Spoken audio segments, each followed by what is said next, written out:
You're listening to the Unpainted Podcast with Sneaker Fair Kicks. The dopest artists weighing in on staying creative, money, fame, and glory. Get that creative kick you need for the weekend. The Unpainted Podcast. Make art and hustle.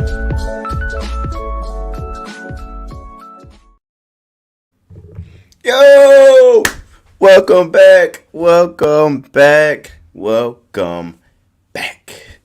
This is episode 5.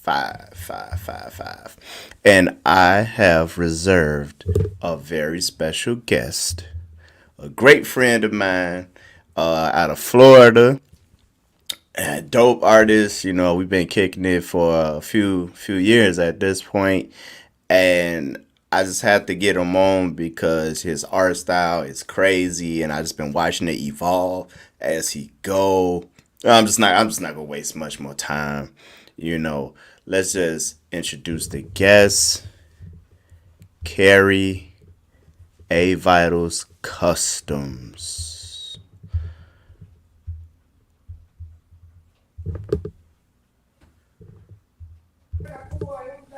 Oh, Yo, what's going on, man?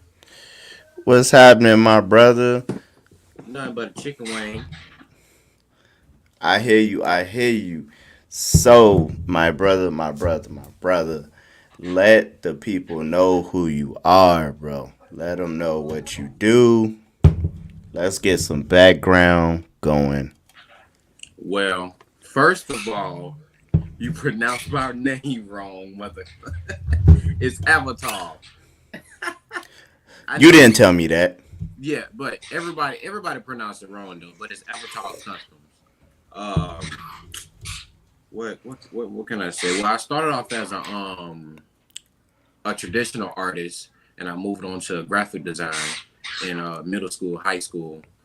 But once I graduated, you know, I got into custom shoes by watching videos on YouTube, watching Sophie Soaps. That's how you pronounce the name, right? I think so. Yeah, but that's It's really Sophie for sure. Yeah, Sophie Soaps, something like that. But that's who really motivated me to paint shoes, because that was like the first channel, a person that I saw paint shoes, and that's what really made me get into paint shoes. And this was what, 3 years ago now, or 2 years ago, because I started in 2018. And I started watching videos between 2016, 2017, but I picked up a paintbrush in 2018. Yeah, I did.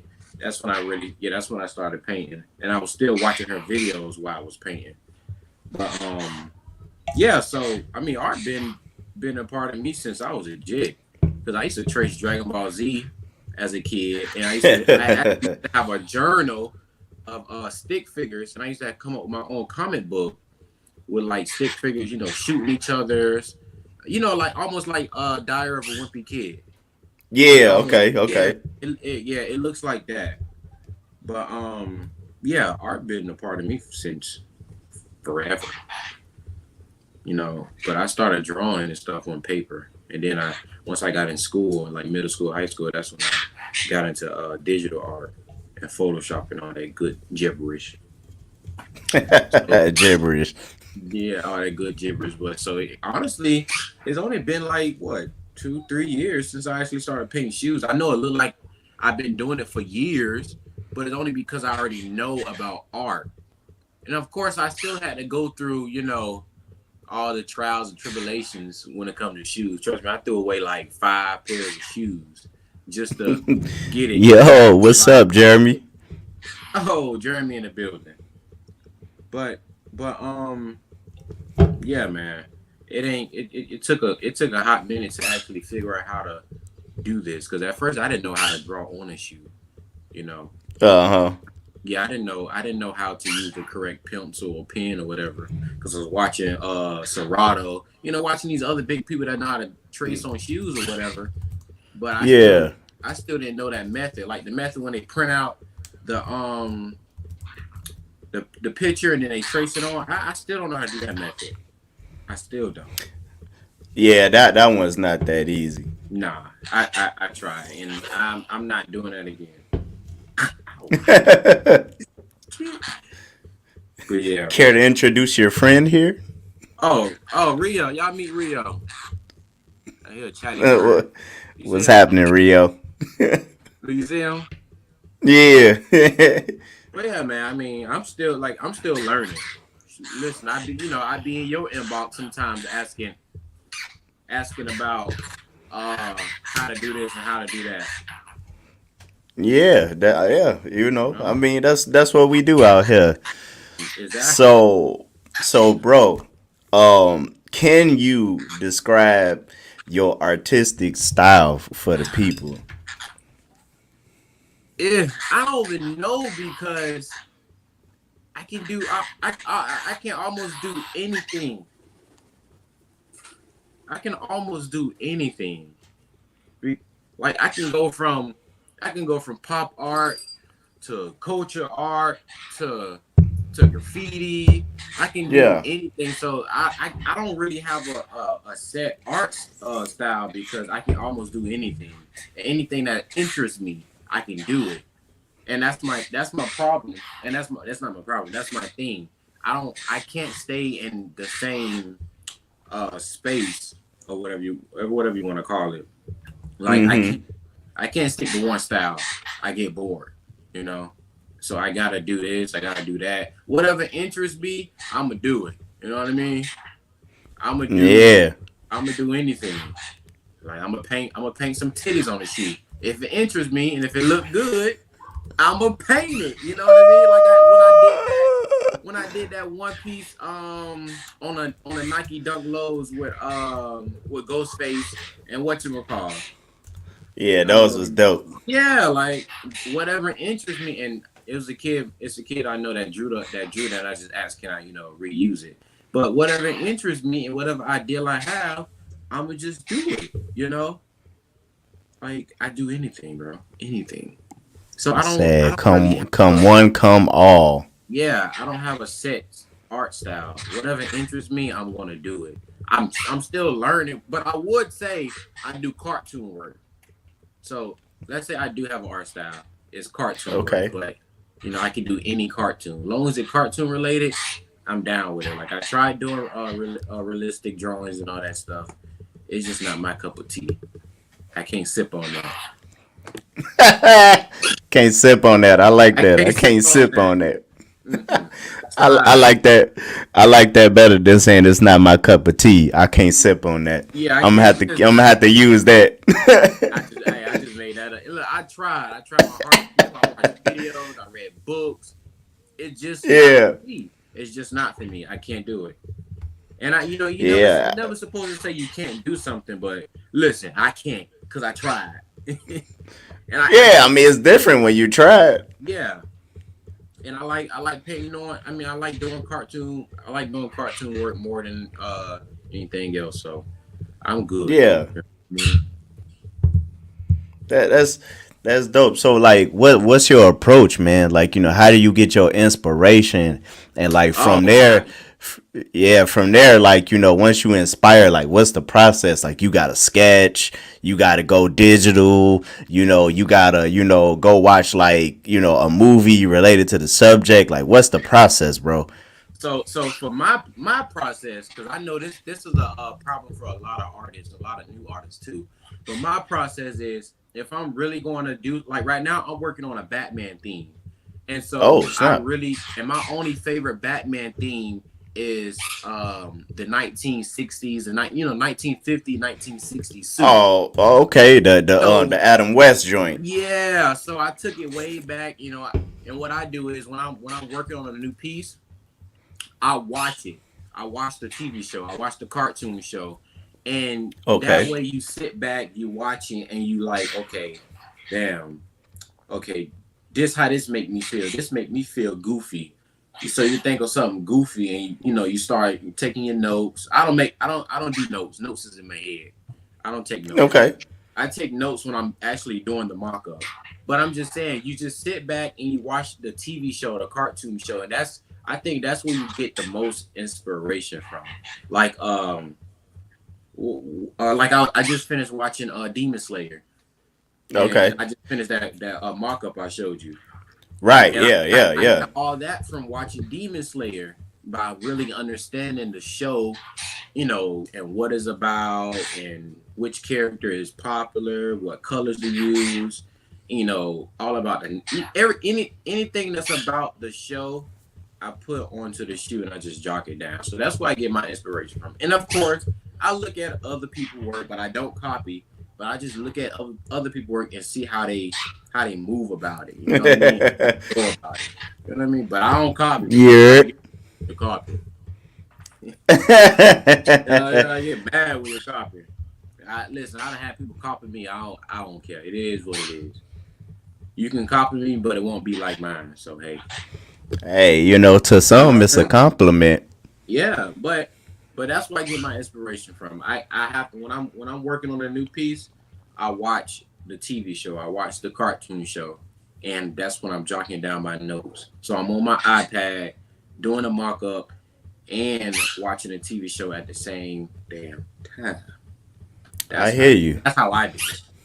I hear you. I mean, I do the same thing. And it's funny when people say, "Oh, I'm in my artist block. I'm in this. I'm in that."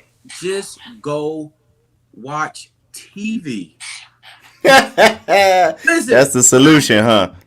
For me it is. When I'm in my artist block, I go watch TV, and it's crazy how much information, how much inspiration I get when I'm just watching that one TV show. Like I said, I love cartoon, so I'm gonna sit back and watch Astro Boy. I'm gonna sit back. Shout out to Art by Art. Mega Man. Oh yeah, I love that dude. I'm gonna sit back and watch all these old school and new school cartoon shows because that's where I get my most inspiration from. So when I tell people, when they tell me, oh, they're in their artist block, bro, just go watch TV. Right. And if you're that kind of artist that likes to do a lot of cartoon work, go watch a cartoon show. Trust me, it will come back. It will come back. That's true. I know it's true for me. I definitely I mean, it's kind of what I do. Like if I'm painting something, that definitely's got a show. Like I'm probably watching that like days, weeks or so in advance, and I'm just just watching. I already know what I want to do, but I'm just letting it. I'm just letting it flow through my system. You know what I'm saying? Like, exactly. Just I'm absorbing everything. And when you're watching that show, that's when more stuff come to mind. Yeah. People like, oh dang, how did I forget that? Okay, I can drop that down, act that like that, boom, boom.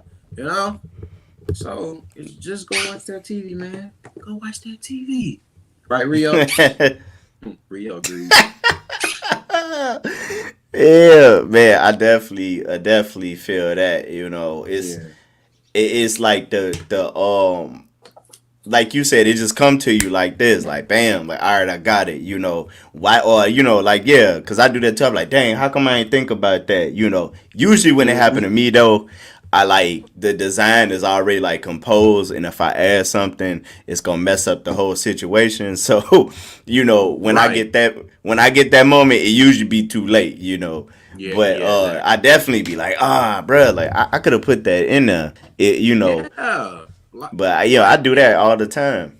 And like stacks of magazines and stuff I have like sitting next to me, magazines and books. Like I have all that stuff like just like all by me piled up with my subject. I mean, even to the point like so when I have to do something on like especially like if it's like an athlete or something like that, one of the first things I probably do is go to, like a store and see if it's magazines with them in there. Or like if it's like an older like person like Jordan, like I got tons of Jordan magazines, stuff with him on it, stuff with him in it, books, books with him in it, his own books, like just like piled up, cause like when that stuff come through, like that's all I do is I just do the books or whatever, cause there's certain stuff that like Google Images or stuff that it don't give you the same like vibe. Nope. Or with athletes too, like if I do something that's based on an athlete, I probably watch like they highlight reels, or if they got a documentary, like I probably just like watch their documentary and just Right, exactly. So even if it's like background noise. it's so much information that you can get when you're working on a new piece. It's so much. All you gotta do is just sit. A lot of people they just think they can come up. Some people can't come up with it, off their head. But still, you need that extra push to get yourself out there with it. That damn bird is annoying, man. He, he all in my ear talking. He never do this. But Hey, you trying to get some camera time too? yeah, but that's what I'm saying though. You need all that stuff. Like you need Google, you need the magazines, you need a booklet, you need all that stuff to help you out. To really make your design or whatever you do stand out. And I got some of that. I got some of that information from like watching other people on YouTube. They find inspiration from Pinterest. Pinterest is huge. Bruh, ain't it? You could find a lot of stuff on there that can help you out. You would mess around and be on Pinterest for hours. Like people be Oh, like, hey, you could be on Pinterest way longer than Google. oh yeah, oh yeah, you can, and you will, because there's so much on there, man. It is so much on there, and when you watch it like your cartoon show or whatever, look at the outfits that that these designers designed on the character. Like go off the earrings, go off the hairstyle, the shoes, like all that stuff you can incorporate on that shoe. That's a fact, man. You speaking them facts right there. Yeah, because that's how it works. That's okay. So I gotta ask, because you're down there, in Florida, and those of us who know, like Florida is rich with culture, and just the art scene, because I mean it's like art everywhere, in Florida. Like Florida is a very decorated state, especially in certain cities and towns in Florida. Does that influence your art in any kind of way? No, I'm gonna be honest because I get out, but I don't get out as much, dude. I don't like being around people. Mm. I hate being around people. It's actually a problem because when I try to go out with friends and stuff like that, I don't know. It seems like I know how to communicate and really get into socializing with people, but it's hard for me if I don't know you. If I don't know you from a campaign, it's hard for me to actually hang out because I'm not friendly. I'm honestly not friendly at all. So, but getting my art from out here, no, because I don't live in the Miami area. So where I live at, it's not trains around where there's a bunch of graffiti and all that stuff. Like I said, I get all my inspiration, all that stuff from online. And the only place that's in Miami that really has a lot of that inspiration is Wynwood. That's it. Wynwood. That's the only art district that has a lot of inspiration. It's that small little area, Wynwood. But throughout Miami, throughout Broward, it's nothing. I mean, you can still pick up inspiration just by looking at certain stuff, but I don't get my stuff. I don't get none of that from outside, or just because I'm living, in hot ass Florida. Hot Yeah. ass Florida. Unless I'm probably out to eat or something, I probably get a little something. Or like the other day, I was at Planet Fitness, and I was looking at the walls because they have like the robot. They have like robots or something like that on the walls, and I was looking at that. I was like, damn, I could have added that on my Astro Board pair. But I do have another. I am working on a Mega Man pair also. So I said, Okay. maybe I should add that on there. So stuff like that. Yeah, if I'm like going somewhere, but not like I said. I get most of my inspiration when I'm online or if I'm watching TV or movies. Okay, that makes sense to me. Because I mean that's kind of where I'm at with it too. Especially considering, the time that I grew up in. As a man in his 30s. Cartoons was everywhere. Because cable was commonplace. You know what I mean? And like Japanese cartoons was like exploding everywhere. Like every 5 minutes, it was a new one. Cartoon Network was the big thing on the block. So it was a lot of influence from that.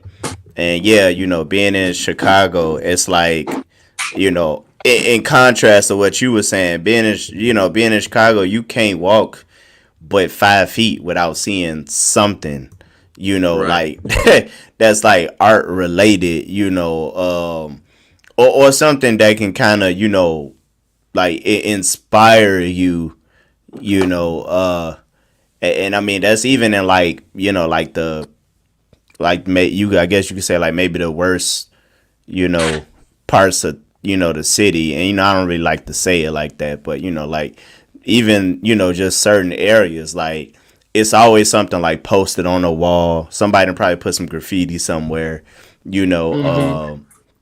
It's bright lights everywhere, so it's something that can inspire even the most seasoned experienced artists out here. So like Right. I like to think, I had a good, being at a good time, and at a good time period, and in a place that's just full of inspiration, Mm-hmm. Exactly. Hey, shoot, Chicago got a lot of art stuff out there. I know it's ghetto in the hood and everywhere. they shooting up the place, but other than that, I I know Chicago got a lot of stuff just because I never been in Chicago, but just by watching You will love movies it. and areas that they put out there, I see a lot of art, a lot of black art too. Absolutely. It's plenty of that. So Plenty of that. yeah, I see And a lot of and wall sometimes murals. not even by black people. Are you serious? Yeah. For real? Like I mean it's a good thing though, cause I mean, you believe it or not, um around the world, a lot of people really enjoy the imagery that like just the natural imagery that comes from black people, and Mm, so they prefer to create based on that. Like I know a lot of artists who are non-black who be it's their personal feelings, but like the color, like the skin color makes for better artwork to them, because right, it's more to them, it's more that can be done with right, the skin tones and their opinions, and different things. Like I know some artists who are non African descendant, and they like the colors in like the clothing, like from like people that actually live in Africa. So like they get a chance to work with bright colors, because of that. Or again, like some people I've heard, it's like they like the various skin tones that they right, can get, and they like to play around with skin tones and stuff. So for right. them, for them, it's a they appreciate it, more or less. It's not a thing of like doing it because it's popular, but it's a from a genuine place. But They love us it's still here. it's a lot of that out here. Like I mean, Yeah. you see like giant murals, on sides of buildings, and it's just like, yo, like that's wild. Like You who, be think, and you be thinking from a black artist. yeah, and it'd be somebody from like Europe. Like it'd be like, oh, like some Dutch dude living in Chicago, for like a couple months did that. Like like it just be What? crazy. You never know, bro. Wow, because I really thought it was really, more black people really painting stuff like that. It is, but out here you never know because Yeah, again, like this is a city of 3 million people. So imagine how many artists is in this city, you yeah, that's know, true. and really some of that comes down to like what you know, because all artists don't know the same thing, Mm-hmm. and they some artists work through like foundations to get like the grant to do that kind of stuff. Cause like some of these murals in Chicago, they huge. Is no way they did that out of pocket. Like Ain't no way, ain't no way. they be things that it gotta cost a couple thousand because I mean it's some of them like they be on like a 6-story building. It'd be a whole mural on the side of a 6-story building. Oh yeah, ain't no way you out there going to Michael's or your local art store getting that much paint. Nah, bro. No, not at You all. spend you spend like a couple bands alone. Nah, ain't no way. Yeah, The city yeah, and, yeah. wow. And out here, like they go to like big lengths to get those done. Like some of those are commissioned. Like Yeah. out here, like they will find people from like across the globe to come to Chicago to make those.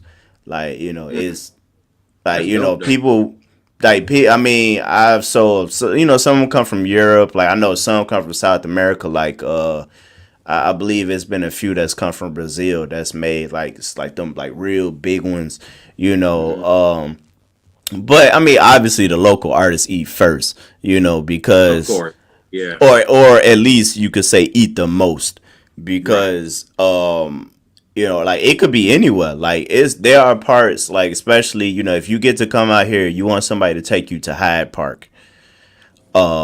Hyde Park has like a ridiculous amount of like art almost in like like one area of Hmm. the neighborhood itself, or people could take you to like Pilsen, and it's like it's graffiti all through that neighborhood, like good graffiti, like real like quality stuff, but a lot of it has like its own flavor. So like Pilsen Hmm. is like this over there's a big mural that somebody did like dedicated to like Selena, Damn. and like I, it's I think I dope. see like that. Is it is it recent? Eh, in the Oh, last 10 years, I I might. think. Oh, okay. At least in the last 10 years, it's probably more recent than that. It's done in the 2000s for sure. Okay. I'm not sure if it's the 2010s. I can't remember, but it's fairly new, still in good shape. But like that neighborhood has like graffiti everywhere, and like that's like one of the ones that stand out because it's actually a portrait. But it's like Oh, huge. yeah. I don't know how the Is boys be painting like that on the walls. That's some talent right there when they be painting on the walls. bruh, Yeah, that's something different. bruh, it's crazy. So what would Yeah. you say is your most favorite thing to like put in your work, like your a theme or something like that. Let me show you. It's this thing here. I got it. I got it from. I got it from Amazon. And hopefully, if it breaks again, hopefully I can find it again on Amazon because it's my favorite thing that I like to put. It's like a galaxy. It's this thing. It's like a galaxy stencil. I found it on Amazon. Okay. Mm-hmm. Yeah, I found it on Amazon when I was looking for like galaxy stencils, and I didn't feel like making my own because the Cricut take forever to cut crap like that. But that's my favorite. That's my favorite thing to put on a any shoe because it goes well. And if I can't think of nothing, off the top, or if I done changed something last minute, I just like, all right, let me just go ahead and use this Galaxy stencil here, and then it all falls, all together. So I use that a lot, a lot. Um, is it something else? Um, no. That's the only thing that's really that's the only thing that I use. Yeah, that's like my go-to. Yeah, that's like my go-to. And if I can't think of nothing else, or even if I'm doing a mock-up and I can't think of, what to put on a mock-up, I just go with that because I know it's gonna fit on a shoe, well. Makes sense. Yeah, Yeah. man. So I mean, I know Galaxy is like a big thing, like especially Yeah, with it's very popular. customized shoes. People really Hmm. enjoy those Galaxies. I think that's everybody go to when they first start. You could be right. Yeah, it wasn't mine. Mine was a simple color blocking.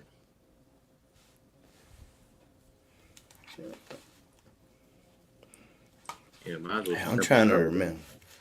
What I think first, yeah, I kind of hit the ground running. Like when I blocking. when I first tried, like I tried everything that I was capable of, Uh-huh. at that moment, and I had reasonable success. Back then, when I would do like portraits on shoes, I was doing more like the cutout style, silhouette style portraits. But I definitely wasn't doing what I do now. That was something that I could only do on canvas or paper around that Right. time. But I was definitely trying to push it. I'm like, let me see if I could do this. Trying to push it to On the the limit. Man, I used to try all kind of stuff. I'm just like, dude, what do I I, have to lose? You know what I mean? Like, why would I not try it? And I mean, obviously the cartoons and stuff, because I mean, that's what everybody was asking for. Especially when yeah. I first started. It'd be like the most simple stuff, like, man, do me a Tweety bird, and you know, uh, Mm-hmm. Yeah. something like that. Like, oh, I'm trying to do like it was very simple cartoons. Back then, I think the only like highly detailed ones I did was for shoes that belonged to me. Okay. Like it might have been like a Dragon Ball Z joint or something like that, but it was mine. Yeah, exactly. you know, I wish. like Yeah, I did none of that. When I first what's started, up, Jeremy? it was um, it was freaking Galaxy, and then it moved on to like the LV. Because when I started, LV and all that crap still popping, which I hate. Mm-hmm. But when I started 18, it was really popping. Everybody wanted LV shoes. They wanted LV shoes. That's when those them all white cocaine felines came out. Everybody wanted Uh huh. those. Oh my gosh, she's so ugly. But everybody wanted those, and everybody wanted LV on it. That was like the only thing I did other than Vans. That's when I was drawing those Vans too. Uh, they was I was doing what's the damn bear name? What's Winnie the Pooh? Winnie the Winnie the Pooh, Pooh. the I was bear. doing yeah, because I had an Etsy account. Oh my god, I remember that. I had an Etsy account, and I did Winnie the Pooh for myself, just to put out something, and I posted it, and I was getting like crazy orders from that shoe, and it was a nice shoe, it was a nice design that I came up, you know, off my head. It was just something I came up with, and it was that, and then I did the felines with the LV on it, and those went crazy too. But I got tired of doing that, sitting up every night, printing them stencils and applying that on that. Nah, I cut that short quick. Like, mm-mm, mm-mm. I think I did like three or four, three or four orders on that, and I was like, nah, mm-mm. I ain't with that no more. Nah. But yeah, Yeah, LV. man. That LV was another go to that I did when I first started, because I didn't really know anything about drawing on shoes like how Mm-hmm. Serato and all them other big customizers do it now. I didn't know anything about that, and I was still trying to figure out how to draw on the shoe. And like I said, I tried the Serato method, but that didn't work out. Nah, that didn't work out at all. So I was just doing like simple stuff that can just, just get me by until, I started learning more. So LV was another go-to that I had there, and now I extremely hate doing LV customs. Honestly, I won't even, if I do an LV custom, I won't post it because I appreciate that, Jeremy. I like that kid. He always showing love on my Facebook. I like people like that. They always showing love. I like that. Yeah, Jeremy is very supportive. Yeah, he always showing love, no matter what, whether it's a like, comment, share, whatever. But the LV, like I hate doing LV. If I get an LV order now, I won't post it. I'll just do it and then move on with my life. Cause I don't see that as what I want to do. That's just like you already talked about this. That's just a quick just a quick check, paycheck, whatever you want. Yeah, go in, bro. Go in. Speak your truth. You are, we can go on and on about this. I hate LV with a passion. Ooh. And I know everybody, supposed to start somewhere, but it's just like, y'all got to start somewhere else. Do some color blocking.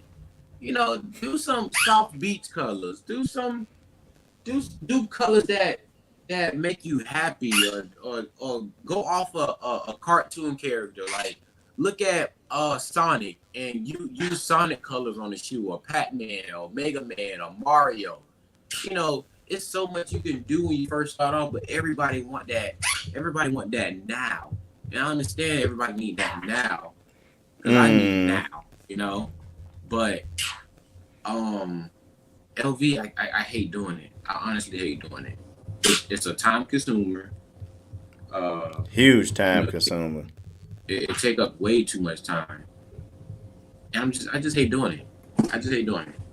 Yeah, I go on and on about LV. Hate doing it. But bright colors, yes. Like you use Angela's neon paints. It's so much you could do with Angela neon paint if you first starting off. Like, use all that stuff, but everybody trying to go viral. Everybody trying to get popular. So they think, oh, let me do an LV real quick off and get famous. No,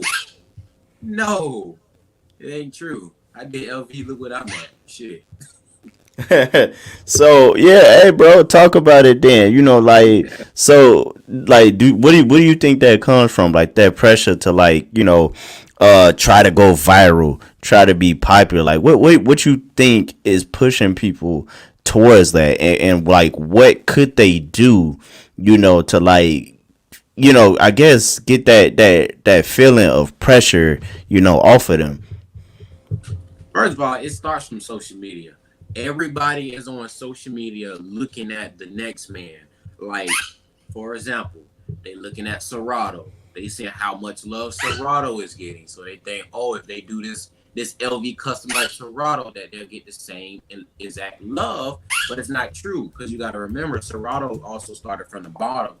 And, bottom. Yeah, and he's in the game. He's doing nothing but NBA famous shoes. That's it. That's all he's doing. So a lot of people just look at that and think, okay, if I do this, maybe I'll become viral, and and get in his shoes. But it's not true.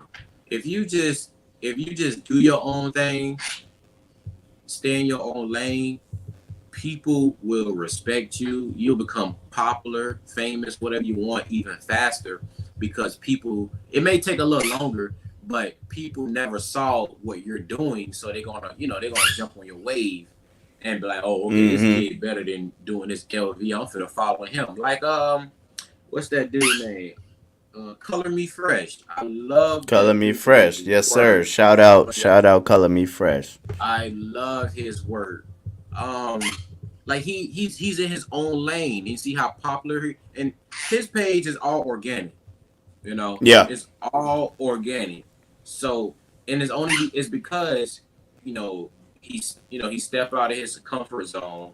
He do his own thing, and he got work that nobody never saw. Same goes for it's another. I don't know if you know him. I like him. I like his work. Laced Up Feed. he does a lot of he does No, not he yet. does a lot of graffiti work. He does cartoon work also, but his style is more graffiti wise too. But he does a lot of cartoon work. Like he do a lot of he do a lot of different stuff that people never really saw or sometimes seen already, but he do it in a different way. Yeah. So that's what I'm saying. If you just really want to get out there and like do your own thing, I mean, if you really want to get out there and get somewhere, you got to do your own thing. You got to step out your comfort zone. You got to do something different. Just like Dylan, Instagram. I mean, YouTube. He says the same exact thing. Dude, you got to do something different. That's the way. That's the only way. People want to really respect you and recognize your work. If you get out there, and stop following. And just because you see somebody on social media got all these followers, likes, comments, you don't know how their personal life is. That same person can be living in a whole garbage bin.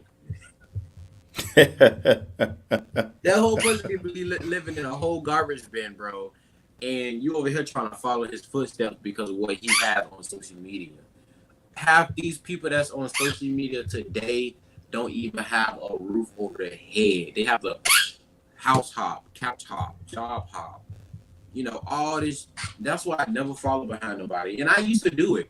I used to be like, oh, damn, I really want to be like him, so I'm going to do this. Not no more, bro. Not no more, because everybody is struggling. You may not see it on social media because they got an image to, cover up. But, nope. I'd rather be myself and just ride my own way. I get there, Shoot, I will get there. May not be now. Everybody, and that's the thing. Everybody don't want to see. Everybody don't want to see their journey, and watching your journey is so. Yeah, they want to get to the end. Yeah, and when you don't watch your journey, I mean, when you watch your journey from the bottom to the top, and you really get to where you're at. I mean, when you get to where you wanted to go, and you really sit back, like, dang, I really had to go sleep on my couch, my mama's couch, or I really had to go sleep in my car just to get here. And now I got this 3-story house with 4 garages. My whole yeah. We got a request. That's the first time. I appreciate that request, Jeremy. That's big. You say, talk about the transition from 9 to 5 to a full-time customizer. I'm gonna let you take that one first, bro. You the guest of honor. Well, I tried transitioning from a 9 to 5 to a full customizer. It worked out, but I was also still scared. And I was really scared about, how I'm gonna pay my bills, because honestly, I ain't even gonna lie to you, I'm not making that much orders from doing this crap. Some of these shoes that you're starting to see now is pretty much my display that I'm building, or stuff that I want to showcase when I do art shows or whatever. But I'm not really making much. I'm still struggling to get clients. And I still get people that's in my DM like, oh, how much is this? How much is that? Okay, I'm gonna hit you up next week. I still get. Oh, they don't go away. No, they ain't going away. And I'm working a 9 to 5 now. I'm actually loving it because it's a great 9 to 5. It's a great opportunity at this 9 to 5 too. But I don't know. Some people got it easy. Because some people got a spouse that's already working, right? And so the spouse, is helping pay the bills. Like, I know a lot of customers, they got a spouse and the wife, whatever you like, paying the bills, and you actually get to sit back and paint shoes. And whatever you make, that's in your pocket. Some people got it just like that. Versus the people that need to, work a little harder and try, how do I put this? it's very hard. It's just very hard to transition from a 9 to 5 to a customizer if you don't have those extra resources, that extra income. If you don't have that extra income coming from left, right, up, down, side to side, if you don't have the extra income, you're going to struggle. Even Dylan says this. You have to have more. You have to have different incomes coming from everywhere in order to survive as a full customizer. You have to, unless you're like a big time shoe customizer and you getting orders from Chris Brown, Lil Wayne, Gucci Mane. Like if you really in the industry, you're good. Even still, that's your income right there. But if you're a regular customizer that's still trying to build your name, and you're getting commissions from middle class people, you have to have different income, and that's from like doing t-shirts, selling stickers, prints, whatever you can make up, selling laces, whatever you can sell. You have to have different income, and I'm still learning to come up with different ways to make income, because you make t-shirts but no one really buys it. You make hats. Like I try making hats. You make hats, you make this, you make that, but no one's really buying it, so it's just like you're wasting your money. That's that. I had a problem with that. So it's very hard to come from 9 to 5 to a customizer, because you're your own boss. And remember, you gotta worry about insurance, your life insurance, vision, all this stuff. You still got to pay your taxes. All this stuff you have to worry about because you're your own boss. So it's just not, I can just wake up and paint shoes. It's a whole business, because you still have to satisfy. You still have to satisfy. Your family, yourself, the business, all that gibberish. So like I said, some people got it easy. Some people got it made easy though. Some people just, they can pay and they just do whatever. But ones like us, we just got to work a little harder. Yeah, I still want to be a full-time customizer, but listen, I still got to pay bills. I don't live with mama. Yeah, man. I hear you on that. It's definitely, so being that I am a full time customizer, it's not easy, and it's a slow road, So like I have to say that, and I have to make that very clear that it's a slow road, So I've been customizing shoes for 20 years. In the last 3, have I been able to, like wake up and just go right to this? Only in the last 3. So I've been customizing from the point that I was 13 and I'm 33. Only in the last 3 years, from 30 to now, have I been able to do it like this. And it's a slow road, and like Carrie said, I'm not alone. I'm not alone like some people. My wife works too. And you got a whole kid. Yeah, and I got a son, and we got a house. We got a house, and we got a car, and yeah, we pay insurance, and all those things. And it's true. You do have to have, some side income, because like I coach, I coach artists, I train artists, I make money off of social media itself, but here's the thing, with all of these things, it's deeper than just like, okay, well, my money, my money is coming from multiple sources and all of that. But, I also have inventory. I also have, I got insurance. I pay my own insurance. 1 weekend out the month, I do work with the military. I get that little check 2 weeks in the summer. I work with them. I get a check from that. Some of this money I don't even see it because it's got to go straight to the house. Some of my money from customs, like, man, I buy the materials I need, and that little money spent up right there. The next project got to go straight into the bank account. All of those things, and I'm juggling most of that because here's the thing, like Carrie said, some of us have support and we have help, but in my situation, I don't have somebody who understands my industry. Nope. So I'm wearing all the hats. So I sleep less. It's times where some of y'all probably be like, dang, why you still up? Your family, blah blah blah blah blah. I'm up because I'm still working. It's still stuff to do. I gotta promote this. I gotta market this. I gotta call this person at 11 o'clock at night.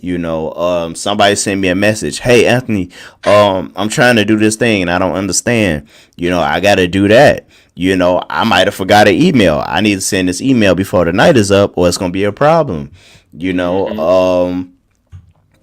I forgot to file my taxes.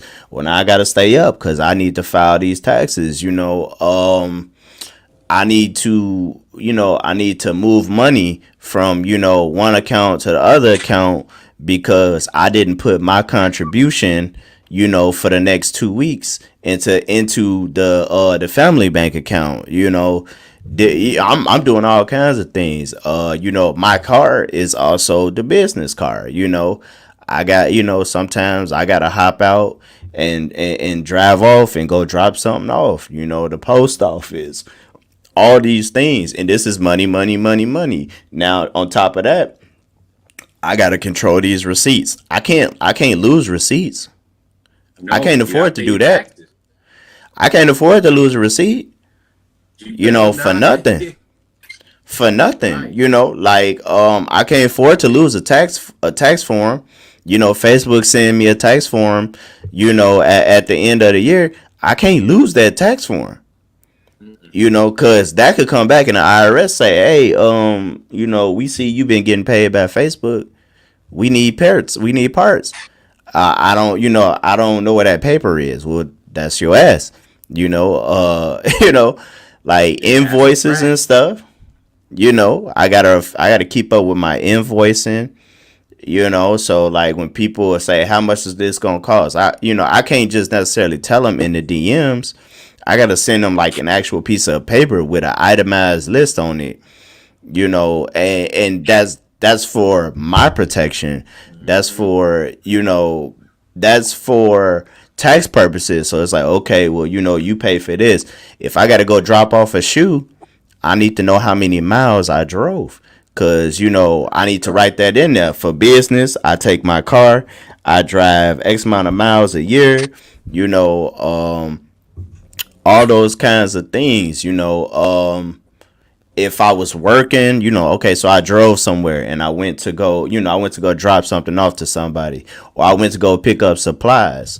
If I ate lunch, I need to remember to keep that receipt because I need to write that down. Like, hey, Subway, $10. I need the receipt so I can write that down so that I can get, a tax cut for, eating lunch while I was working. But then too, I have to keep the amount of time that I worked, on, like documented, QuickBooks, whatever you use, but either way, you have to have it documented. How many hours did you work? You got to know, you can't be like, oh, I think it was like 10, was it 10 or was it not 10? You got to know, Yeah, no, for sure. yeah. And, so it's a long road, and especially it's longer if you're doing it yourself. It's a lot to remember. You got to deal with clients. I got let me see, 1, 2, 3, 4, about 12 shoes that I need to push out before April 30th. Exactly. You know, I understand that a lot of people cannot do that. You know, if I'm feeling sick, no, don't know. You know, I gotta hope that my clients care that I feel sick. They might not. It's like, you know, I paid you. I don't care you sick. You know, Exactly. so I got to paint, and it happened to me. You know, I got really dehydrated. This is like maybe two weeks ago. I was really dehydrated. I was very sick. It took me like about 4 days to get back to normal. You know, I was, you know, down bad, and I still had to try to paint. You know, I still had to try. You know, when I could, you know, a couple minutes here, a couple minutes there, you know, an hour if my body let me, you know, I was, you know, going through it. But I mean, it was what it was, you know, and because this money has to be made. You know what I mean? This money has to be made. Yep. You know, and especially with the fact of, you know, this is all I do. So if I'm gonna say this all I do, you know, I gotta put in that work, you know, and like you said, you know, I have to also manage the fact that I can't put all my ducks in One basket. in one spot. I can't put all my ducks in one spot because, you know, anything could happen. You know, anything could happen. You know, oh, I didn't even think about that, but like your promotion stuff, yes. You know, a smart businessman pays for promotion. You know, if you depend on social media for just your promotion, good luck. You know, Yeah, right. you pay for promotion. That could be anything. Paying for ads, you know, paying people to display your products, paying, you know, people to wear your stuff. You know, paying for promotion, that's how you actually get it done. Instead of just telling people to promote you, it's less likely to happen. You know, people just don't do stuff for free. You know what I mean? But that's something I have to do too. I mean, so if any of you seen it on my Instagram, you saying, you know, so has it been 2 weeks yet? No, it's probably been one. It's been a week since I went to the Billboard Awards party with Twister. I paid for his shoes out of my pocket. Nobody bought those shoes. I paid for those shoes, and I paid for those shoes off a commission that I made. A commission that I made with this cannabis company in California. I paid for those. Every shoe that was at that event, I paid for those out of pocket, out of promo. See, that was like $500 in promo. Dang. The average kid gonna think you got invited there, and they pay for all of that, and they're gonna say, "Well, I want to be just like him when I grow up." All right, absolutely. I mean, yeah, if you want to, yeah, you can, but understand what you're getting into and understand it's a long road. Because, you know, quiet is kept, you know, to be at that event. Now, I could have came as a guest, no doubt, because my brother-in-law was there and my brother-in-law was performing. Without him, I could have just bought a ticket, which was like $50 or something like that. I could have did that. But businessman, you know, you will do what you got to do to network, and I will pay to network. So I paid $400 just to be there. I paid $400 to be there. I spent about 400 something, almost 500 on my promotion, which was buying the shoes for the artist that was there, redoing my business cards, getting the tissue paper to put in my box, so on and so forth. You know, and when I was there was another artist there that I didn't know, another rapper that was there who had his own clothing brand. I bought three hoodies that he had, you know, because they was dope. I bought 3 of his hoodies just to network with him. So I spent $1,000 plus at this event. Just to land these connections and you know and do this networking, you know. Now I'm talking to people, you know, about doing other stuff. I'm about to make that money back and then some. You know what I'm saying? You know, but it, you know, like they say, you got to pay the cost to be the boss. And that's what it was, you know, and that money had to be carefully planned out because I could have took that and, you know, like push the family bank account further. I could have took that money and reinvested it in like some equipment or reinvested it in a different kind of promotion. But I invested it in a place where, you know, I could develop more like you know, if you ain't heard me say it, you will get used to hearing me say it, developing more champions for myself, you know. And a champion is basically somebody that has done business with you or knows your business so much that they might as well be an employee, you know. And from there, you know, I spent over a G just to develop champions. And when I was there, let me tell you, they made a bigger deal out of them shoes than I ever could. You know, I gave my shoe. It was, you know, I gave my shoes, you know, to like 3 of the biggest artists in Chicago. One of them being a Chicago legend, you know, has my shoes. You know, you know, y'all probably seen the thing in my story. If you didn't, it's in my highlights on my actual page. You know, the DJ or the host is one of our, you know, one of our local radio DJs. Okay. He hosted the event. He made a big deal out of them shoes, you know, more than I ever could. You know, he got the mic and, you know, he telling everybody, you know, come to the table like every 10 minutes. He like, yo, come to the table, you know, and check out this guy. You know, granted, I sponsored the event. I paid so that the event could be what it was. You know, I put that money in so that they could make it happen, you know. But at the same time, he didn't have to tell people to come over there, check it out. You know, the cameraman didn't have to constantly come to the table and put, you know, and put the spotlight on the stuff. You know, I printed 250 business cards and came with less than half of that home. Came with less than half of those cards home. Now, you know, it didn't have to happen that way.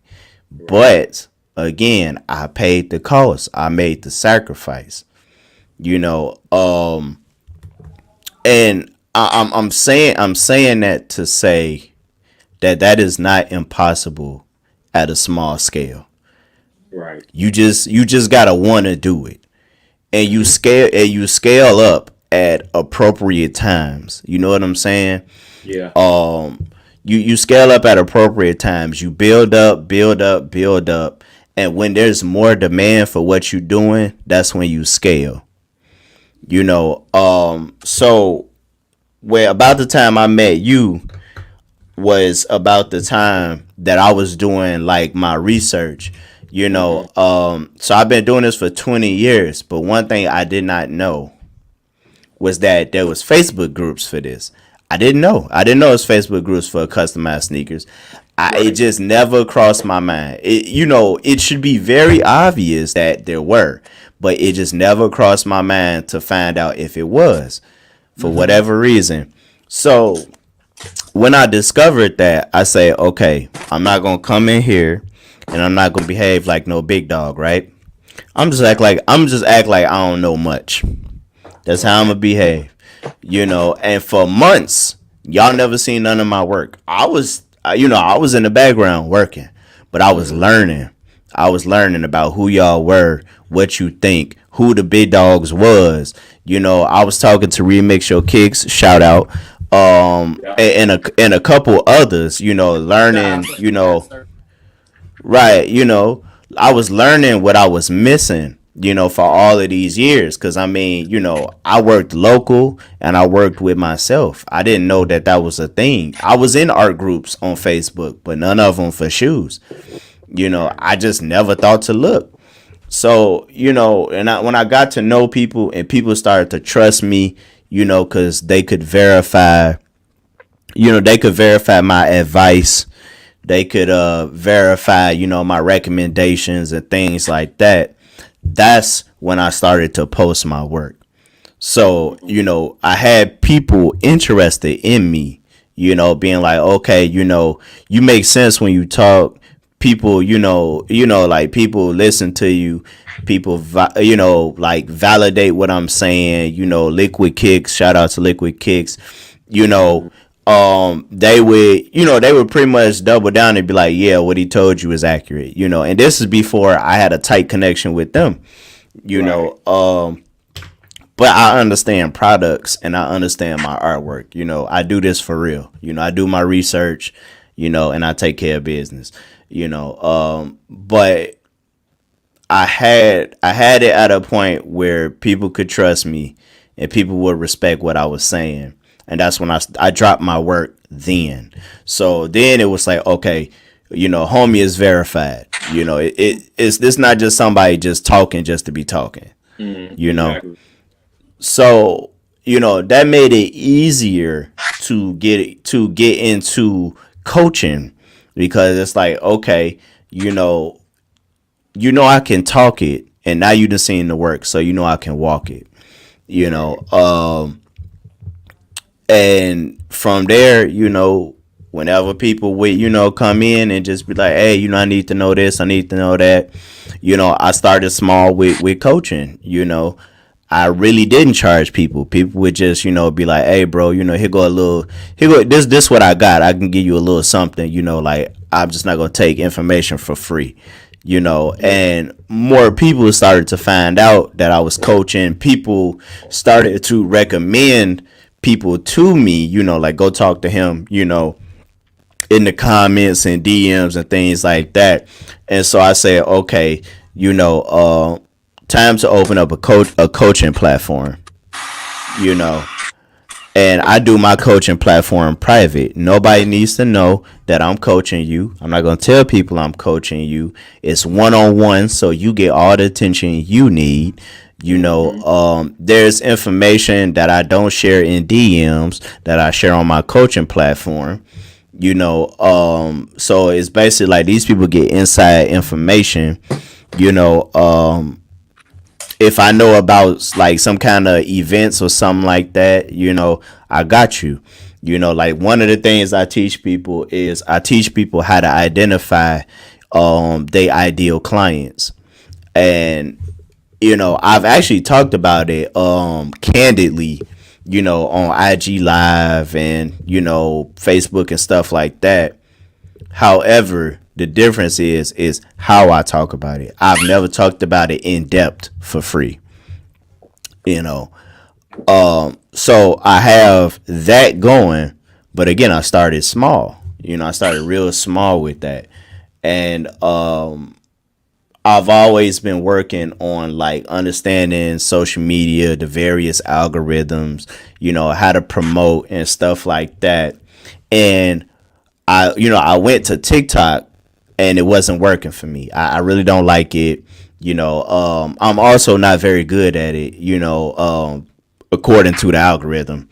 But and I'm also not that consistent there. I just don't like the interface, and I'm just not interested. I think TikTok is for people a little younger than me. But yeah, because at first I wasn't really into it. Somebody was like, "Oh, you should get on there." It's not for me, bro. It's just not. Now that might change at some point, and when it is, hopefully I'm better at using it. But as of right now, yeah, I'm good. But what I will say is that when Instagram decided that they wanted to keep up with TikTok and they was trying to compete, they launched their reels, and right now even still they paying people to be on reels. They paying people to produce reels and produce that type of content. And they pay off a certain scale. So, they pay monthly and they pay off a certain scale, and it's kind of I don't know the 100% accuracy. I don't think anybody does, like what the actual scale is, but it's definitely based on how many followers you have for sure. I know that, and they could deny it if they want to. It's true. How many followers you have has a lot to do with it. How much engagement you get definitely has a lot to do with it. And I'm talking about just your engagement in general. Basically, they come up with a pay scale and they figuring out like how much is your content worth to us. Right. And they're gonna pay you, and they're gonna pay you somewhere in that pay scale. So when I seen that, I abandoned TikTok. I said, it's no point in trying. It's the same format. It's the same format. It's more comments. My following is huge and active over here. Jeremy say I still don't know Instagram. It's easier than you think, to be honest. It's easier than you think. Join the coaching platform. I got you, bro. But when they sent me that invite, I said, "Word? Oh, okay. Well, y'all finna pay a homie. Let's go." And that's another form of income I got. Hopefully, if my YouTube pops off or my Twitch pops off, which I'm hoping, because I want to use some income from this to grow this platform into something bigger than what it is right now. I really want to do that. So, but obviously I need y'all help. Like, comment, share, subscribe, hit the noti bell, tell your friends about it. When that happens, is a very important podcast, man. This here, any customizer, anybody that's into art, it needs something like that. Absolutely. Come tell your story. Come hear some stories. Listen while you work. Listen while you at work. We got you. Make art and hustle. Holla. But yeah, man, like I'm putting up these streams of income together, and not only that, but the stuff. Oh yeah, I forgot about that. We're talking about doing full-time work. Charity, and what I mean, is give back. Like it don't have to be no organization or something like that. It don't have to be no organization. Appreciate you, Jay Matthews. It don't have to be that. It can be just you by yourself. Your program. My program is between me and my partner, who is somebody I used to work with at a painting sip. Excellent artist. Shout out Ben Silas. My homie Ben is an art teacher at a local elementary school. And he came up with the idea, and just hit me up, was like, bro, how can we incorporate what you do? Like, you my boy, how can we incorporate what you do? And together we came up with the process, so my program is called Concepts to Kicks. And with this program, what we do is we take kids from local elementary school, most common the school that he teaches out of, Jesse White Learning Academy in Hazelcrest. But we do other schools too, when we can get them involved in it. We get the students, we give them, everybody's seen it. It's like a Jordan 1 coloring sheet. Okay. Yeah, and we just modified it a little bit. So we give them like a prompt, whatever the theme is. This is our second year. Last year we didn't really give them a theme, just to get them used to it. This year is the theme is moving across time, and we just leave it at that. We don't tell them nothing else. Just say moving across time. That's the theme. Let them interpret that. So we narrowed it down. This year we had 20. We started with, and we narrowed it down to 4. Okay. Last year we had 20, and I think we did 5. We narrowed it down to 4. And what happens is they do, they create, they write the explanation, the names, the year, that the grade that they in, they do all of that. And I take that and I interpret their drawings into a real tangible pair of shoes, you know. And these kids get these shoes, sometime in the school year when I finish, they get these shoes. And for that, what it symbolizes for them is that any ideas, anything that they come up with their head can be a tangible, realistic thing. You know, it's showing them that it's basically showing them anything is possible if they think it. It can happen if they think it. But what we also teaching them is through an artistic platform, entrepreneurship. So they're seeing me, they're meeting me directly through somebody they trust, their teacher, who I am friends with, and we both work this program together. And they're seeing that their creativity, so they choose to be creative people. That their creativity can be turned into a business, something profitable. This was picked up on the news last year. It was all over Chicago news, all over Chicago news. I mean, right. I found out how many people I know that watch CBS News because they seen that. I didn't know how many people I knew watch CBS News. So basically, every time I do something, I'm on the phone with CBS News, like, hello, But right. That I take no money from that. When we do the budget for the program, and the budget went up this year, it had to go up because like they inflated the price of Jordan 1s. So the budget had to go up. And that's just 1 year. The price went up on Jordan 1s like about $20-$30. And it's no triple, and it's like almost rare to find a triple white. Like I had all triple whites last year, and this year, like they're even more rare than they was. I mean, it's probably because I bought them all low key. I'm not gonna lie. I had about like 20 pair of triple whites last year. I don't know how I did that, but I got them. Yeah, no, but so with that. I'm gonna move on them. Y'all evil out there. Nah, it was all eBay, pimp. But I did it, and all the money I took, I spent all that money on supplies. I took no profits from that. No profits.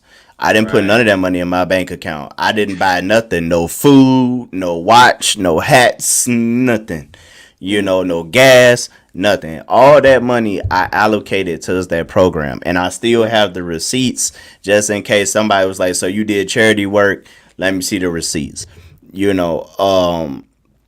even that, I didn't necessarily report that either, because I just didn't, whether it makes sense or not to anybody else. I did not want to report that money because I didn't want, if I was gonna get any of that money back because it was charity work. Yeah. I didn't want to do anything like, oh, well, I could reinvest it. Now the smarter me in hindsight should have reported it so that I can reinvest it back into the program. The smarter me should have did that.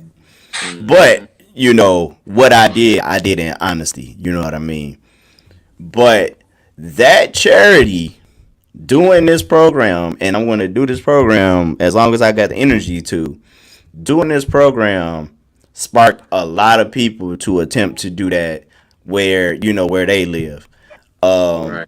It got a lot more attention. Last year we got a grant for $10K. This year we got an even bigger grant because they seen that we can make it. They seen that we can make it happen. They seen that we was able to raise money through like GoFundMe and different other things like that. So they seen, which is important when it comes to like raising money or writing grants. You want the people that you ask for money to see that you don't need their money. Right. But that you want their money. You want their money to make your program bigger. But your program, your project would exist whether or not they gave you money. You just want to be bigger than what you are, And if you can prove that you got money to fall back on, or you can prove that, your program would exist with or without them, those people feel like you got something to lose, and they more likely to put their money, in your hands. So, you know, full time art in general is it can be a business, but it's always gonna be a hustle, Always. because you always gonna be moving. You always gonna be trying to figure something out, this, that, and the third. And even if you can pay people, like you can pay a representative to speak on your behalf and stuff like that, well, you need to be able to make that money to pay that representative. There you go. So it's not just like this easy thing. It's It's not just oh I can go ahead and paint and move on. right. All right, gotta do more, dude. Right. Because I mean, like I say, even some of the stuff I do is off of grant money, and Mm-hmm. and off of like donations and stuff like that. And even still with that, like, so this year, we taking donations of a reasonable size. When people donate, we give them something back. Don't just take money from people. There Give you them go. something. Let people feel like they money means something. Like, don't, even like if you give money to Salvation Army, like you can get a receipt for that if you really want Mm-hmm. to, Mm-hmm. because that was your money, so it should count for something. When you donate to like certain charities at the end of the year, they probably send you a Christmas card. They send you a Mm-hmm. thank you card. Some of them send you like pictures of the people that your money helped. You know, like those kinds of things. This year, what I'm doing is I'm making all of the people who donated. I'm making them like a memento that shows like what they money helped create. Right. So I'm making them like a collector's item almost, you know, Okay. so that they can see that, and they can feel like their money is well spent, because they can see that a child had, their money went to a child, but it's more tangible for them, so they can connect to it. Like, I'm putting like scraps of leather so that they can see the scraps of leather, like, whoa, like, okay, they can connect with it. you Yeah. know Exactly. it, it's like when somebody in your family passed and they hand you something that person had, like, your granddad favorite hat. When you touch Mm-hmm. that hat, you can feel your granddad, or whatever Yeah. it is. That's what we doing. When they touch these items, they can feel the leather and say, oh, this leather came off something that I paid for. And then they can see the child and feel connected to that child. Again, no Exactly. cost to no cost to them, out of my pocket. That money, that separate keepsake momentum thing, doesn't Mm-hmm. even come out of the program's money, the charity money. My pockets. Okay. My Yo. pockets. It's a yeah. Paying the cost to be the boss, bro. This is it's what it is. Yo. You got that So right. the full time game is more than what people think it is. And Yeah. for everybody, we may have like some similar thoughts and opinions and even stories, but the way we handle full-time business is different. Some of us on different levels with this full-time stuff, and some Mm-hmm. of us have different needs based on our life experience. So the way we handle full-time business is not the same, amongst all of us. Like you said, bro, some of us have help. I got a working wife, Yeah. and my wife don't need me, for money. She don't need me. Right. She don't need me at all. You got her own You money. know, right? She good. Hell, without me, she probably living better. I'm just keeping it real. I'm just Yeah. keeping it real. You know what I'm saying? Appreciate you, babes. Cause she don't need me. She want me, but yeah, full time life, bro. It's not easy. You wouldn't believe how many times. So for my birthday, the only thing that literally everybody, which was kind of funny to me, the only thing that everybody, my own son asked me, and and I'm an honor what my son say, because my son don't ask me for much. He's a great kid, and he don't ask me for much. Yeah. Everybody, including my son, my mother, my brothers, my sisters, aunts, uncles, like legit, everybody that sent me, a happy birthday text, a happy birthday card, everybody was like, do not work on your birthday. You work every day. Do not Mm-hmm. work on your birthday. Mm-hmm. Yeah, you And supposed to. and you know what? I couldn't keep that promise. You was working. I worked. My wife and my son fell asleep in the middle of the day.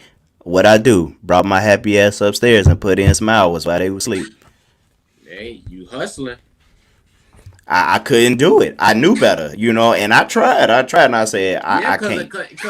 cause the day that moment you start working, that probably can affect you. It could, yeah. Time management is big when you on your own. Mm-hmm. On your own. Hey, them off days, yeah, okay. Take an So off day. you gotta force yourself to get up and work, man. Yeah, bro. Listen, on a normal day, I'm up about somewhere between 6 and 7. You know, me and my wife both work from the house. I get my son up, right? I get him dressed, get him cleaned up, get him ready for school. She start work like right when he need to be at school, so she can't drop him off. Right. That's easy. I'm home. I will be home regardless. So that's Yeah. easy. Let me go drop homie off. Soon as I get home, bro, it's breakfast and to the stew. Right. So, my son started school at 8 o'clock. Well, breakfast and stuff like that Yeah. Exactly. at school. So I get home, he live right, the school's right around the corner. So I'm back home like 8:05. 8:05, I'm cooking breakfast. By 9:30, I'm in the stew. 9:30 till about 2 something. That's the time I got. That's the time I got. So I gotta put everything into them couple hours. And right there, I gotta, that's where I can get my peak performance. Something happened though. I gotta take that time out, which is a thing, hey, uh family emergency. I can't be like, oh, I'm working. Yeah, you working, but I mean like you at home though, You you gotta you, get you your ass could. out. Yeah, yeah, my son gets sick at school. I gotta go get him. My wife in conference calls, all kind of stuff. You I gotta gotta go go get get them. him. So I gotta take that time out. The grind is real, but my clients ain't like, oh, your son threw up today. I get it. So that's why you Yeah. you behind. Yeah. They don't So care about. I already Where paid, my bro. I shoes don't at? right. I don't know your son, and Yeah. I can't So fault them. they say you right. Man, and I can't fault them for feeling like that because Nah. our relationship is a relationship of money. Yeah. And I you can't told and fault you them for told them a feeling the way certain they do. time when the shoes will be done, right? Right. And I gotta honor that, Yeah. and also I gotta run the risk of something going wrong and having to pay these people their money back. There you go. And that's going to affect you Or too. You got to pay them back. right, right, or being late and having to tell them like, hey, I'm gonna be late. What do you want to do? Like that's a thing too. Being honest about what you do. You in business for yourself, so your face, your words are all that you got. That's all that you got. And Yeah. so you might have When to you keep honest, it real and be like, yo, I messed up. How do and you when you want to handle this? yeah, and when you honest, that's how you keep loyal customers around too. It's true. It's true, but some of that honesty, is admitting, hey, I messed up. It's gonna Hey, happen. It's yeah, gonna yeah. happen. Oh, it's going to You happen. know, Definitely. you might be late and it might be something you can control. Last year I lost two people. I had to take days out to go see him. Mm-hmm. I owe it to them. These is people that helped raise me. These is people that made me who I am. What I'm Right. doing now might have never been possible if they didn't do what they did for me. You Exactly. know, even just words. The wisdom they gave me. I might not be who I am without that wisdom. I can't say. So I owe it to them. I have to ride all the way out to Detroit. It's 4 hours both ways. Right. Damn. 4 hours in creativity is a long time. He sure is. 4 hours both ways, and I was overnight. You not to Mm. stay overnight. The funeral, driving up there, the funeral, coming back home.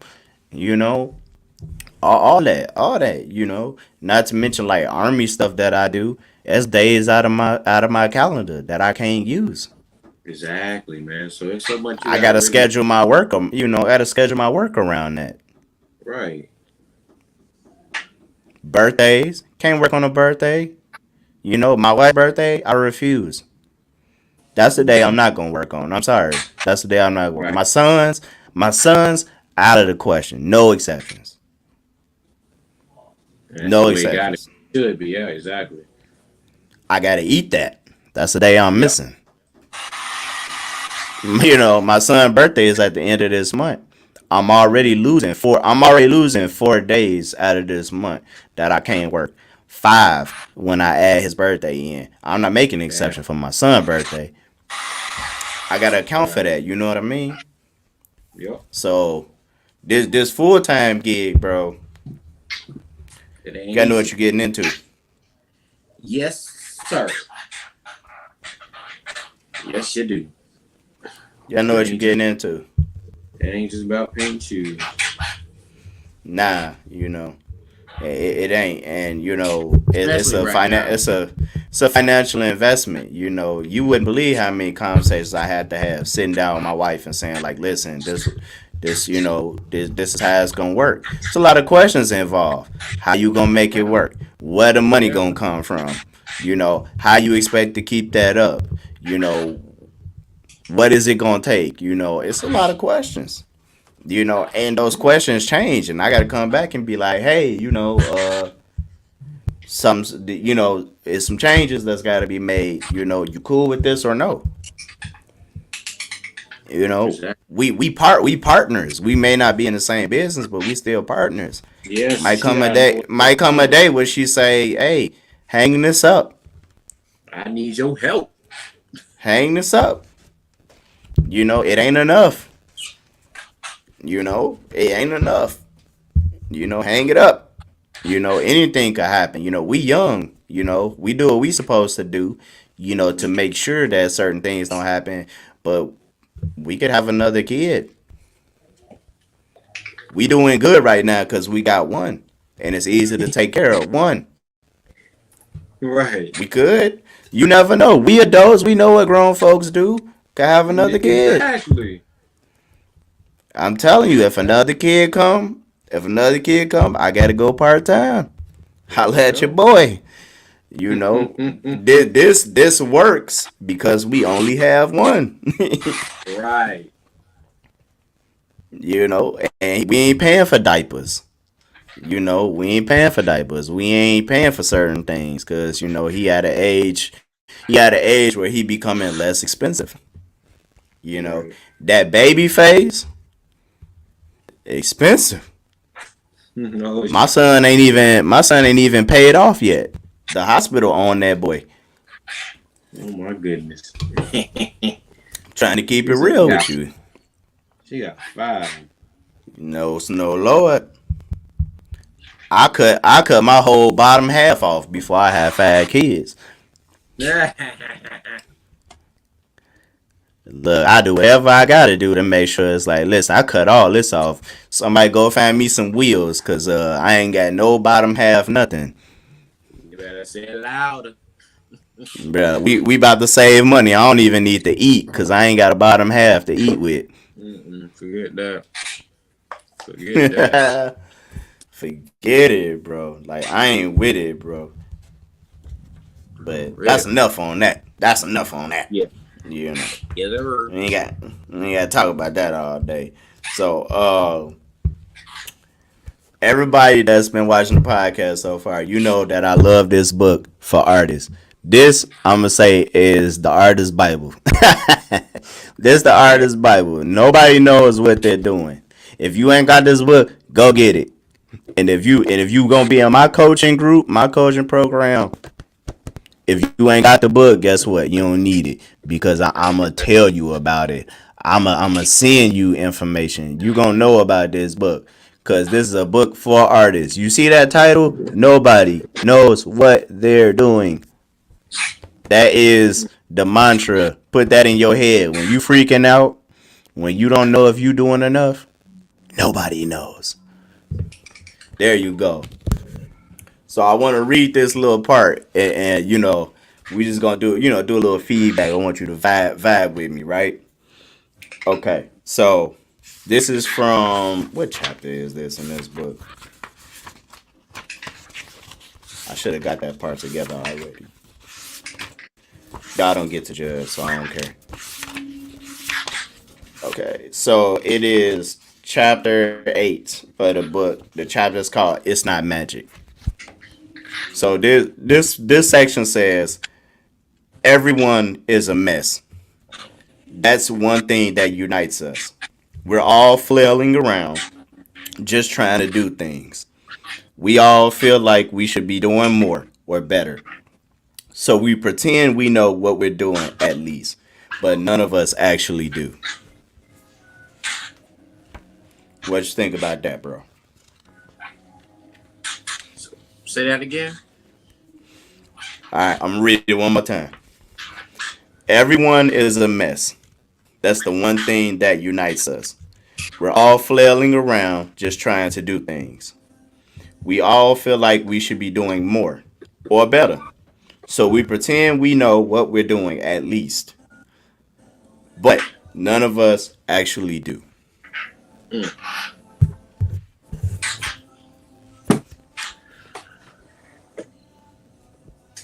Trying to see. It's a lot with that there. You said nobody knows what they're really doing, right? Right. I mean, that's true. That's just like when you die. No one really knows exactly where you're going. We're all we're all in the cloud. Shut up, Rio. We're all in the clouds with that. Like some people say, oh, when we die, you see your body float and you go out in flowers and you just standing there, you standing still waiting on somebody to come, bring you forward or whatever. So I mean, everybody is in the clouds. Like we don't we don't even really know what the hell is really life, Like I don't know. I think I'm in a dream. I don't know what the hell I'm doing. I honestly don't know what I'm doing. It I'm definitely just feel like that sometimes. Yeah, I do. I really be feeling like I'm in a dream, or I'm just here. I'm not really working. I'm just sometimes I go a real deep thought and be like, how did I even come? How did I really get on this earth, on this planet? Is Mm. there really a God? Stuff like that. So we all don't know what we're doing. We don't. We just doing it. So that's how I feel about that there, dude. Yeah, yeah. So I'm just read just a couple of them, and I just want to get your feedback on them. Okay. This other one says if you know with 100% certainty what you want to do in life, you are limiting yourself to only that life. Wait, I don't understand. If That's you a head certainly scratcher, ain't it? if you certainly you say if you If you know with 100% certainty what you want to do in life, you are limiting yourself to only that life. But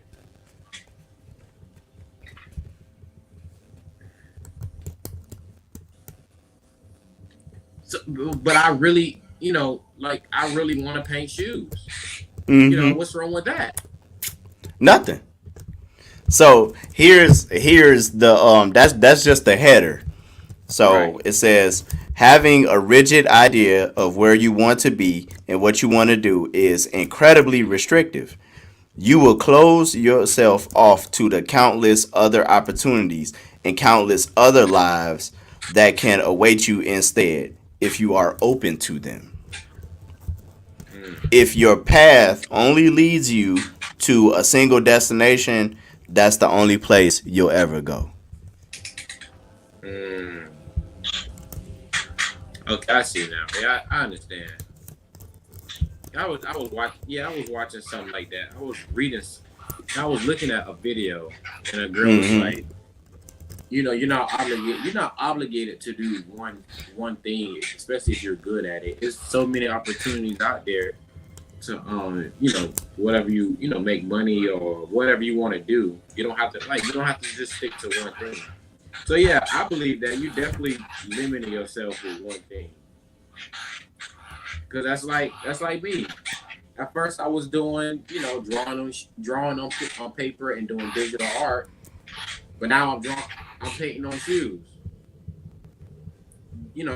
That's another way of still doing the same thing, but in a different way. That makes sense. Mm-hmm. So I Yeah, I yeah. agree with that one there. I agree with that one there. Right. So it goes on to say, he goes on to say, it's better to have goals that point in a rough direction rather than along a carefully planned route. Sometimes you will end up miles from where you were hoping to be. Sometimes you will end up in a different place entirely. But by following a general direction rather than a rigorously defined path, you open yourself to so many more possibilities and so many more lives. Okay. When you admit that you don't know exactly where you are going, you allow yourself to end up exactly where you are supposed to be. I like that. That makes sense. Yeah, man, That this makes. this this book is full of crazy information I like that in though. in those like simple ways. It's Mm, This is another one. This is actually a quote from a man named Hugh Laurie. It okay. says, "There is almost no such thing as ready. There is Ready. only ready. There is Oh. almost no such thing as ready. There is only now, and you may as well do it now. Generally speaking, now is as good as a time as any." Mm, okay.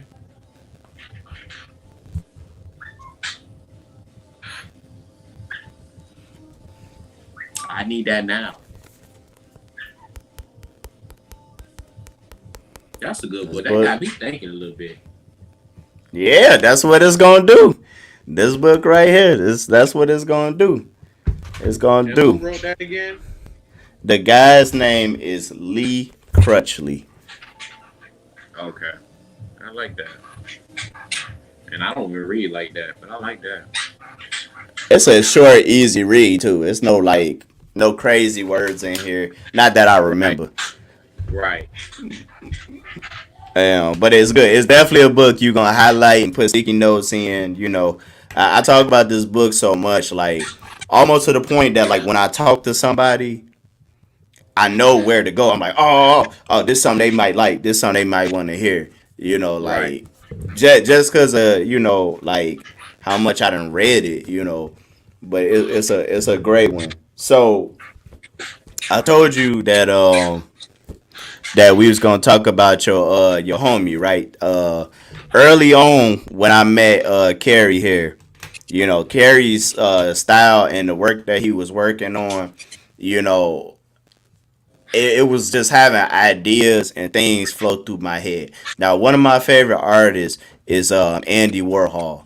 You know, some of you may recognize Andy Warhol. He got like really like colorful neon like paintings. A lot of like some of his famous ones are like cutout pictures of like Marilyn Monroe in like different neon colors. Um, and something I noticed about Carey's work was he was doing a lot of like neon colors, like cutout like portraits, and also you was using a lot of the pop art style, and Yeah. I think that was just something that was subconscious. It was just naturally in you, Yeah. and when I was seeing that, I was like, yo, like I gotta ask him. So I remember hitting you up, being like, "Man, do you know anything about Andy Warhol?" Yeah. I You know, remember and that.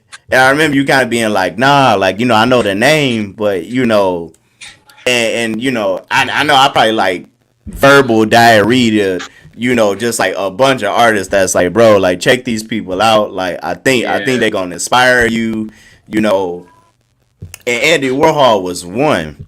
So for this podcast, I saved a story about Andy Warhol just for you. Okay.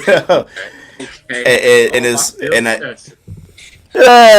it's from this book here, Secret Lives of Artists. I hate that the camera's reversed. It's for this book, Secret Lives of Great Artists. This Okay. book is like it's really cool because like what we doing here on the podcast, just vibing, as two humans that happen to love art and relate to art.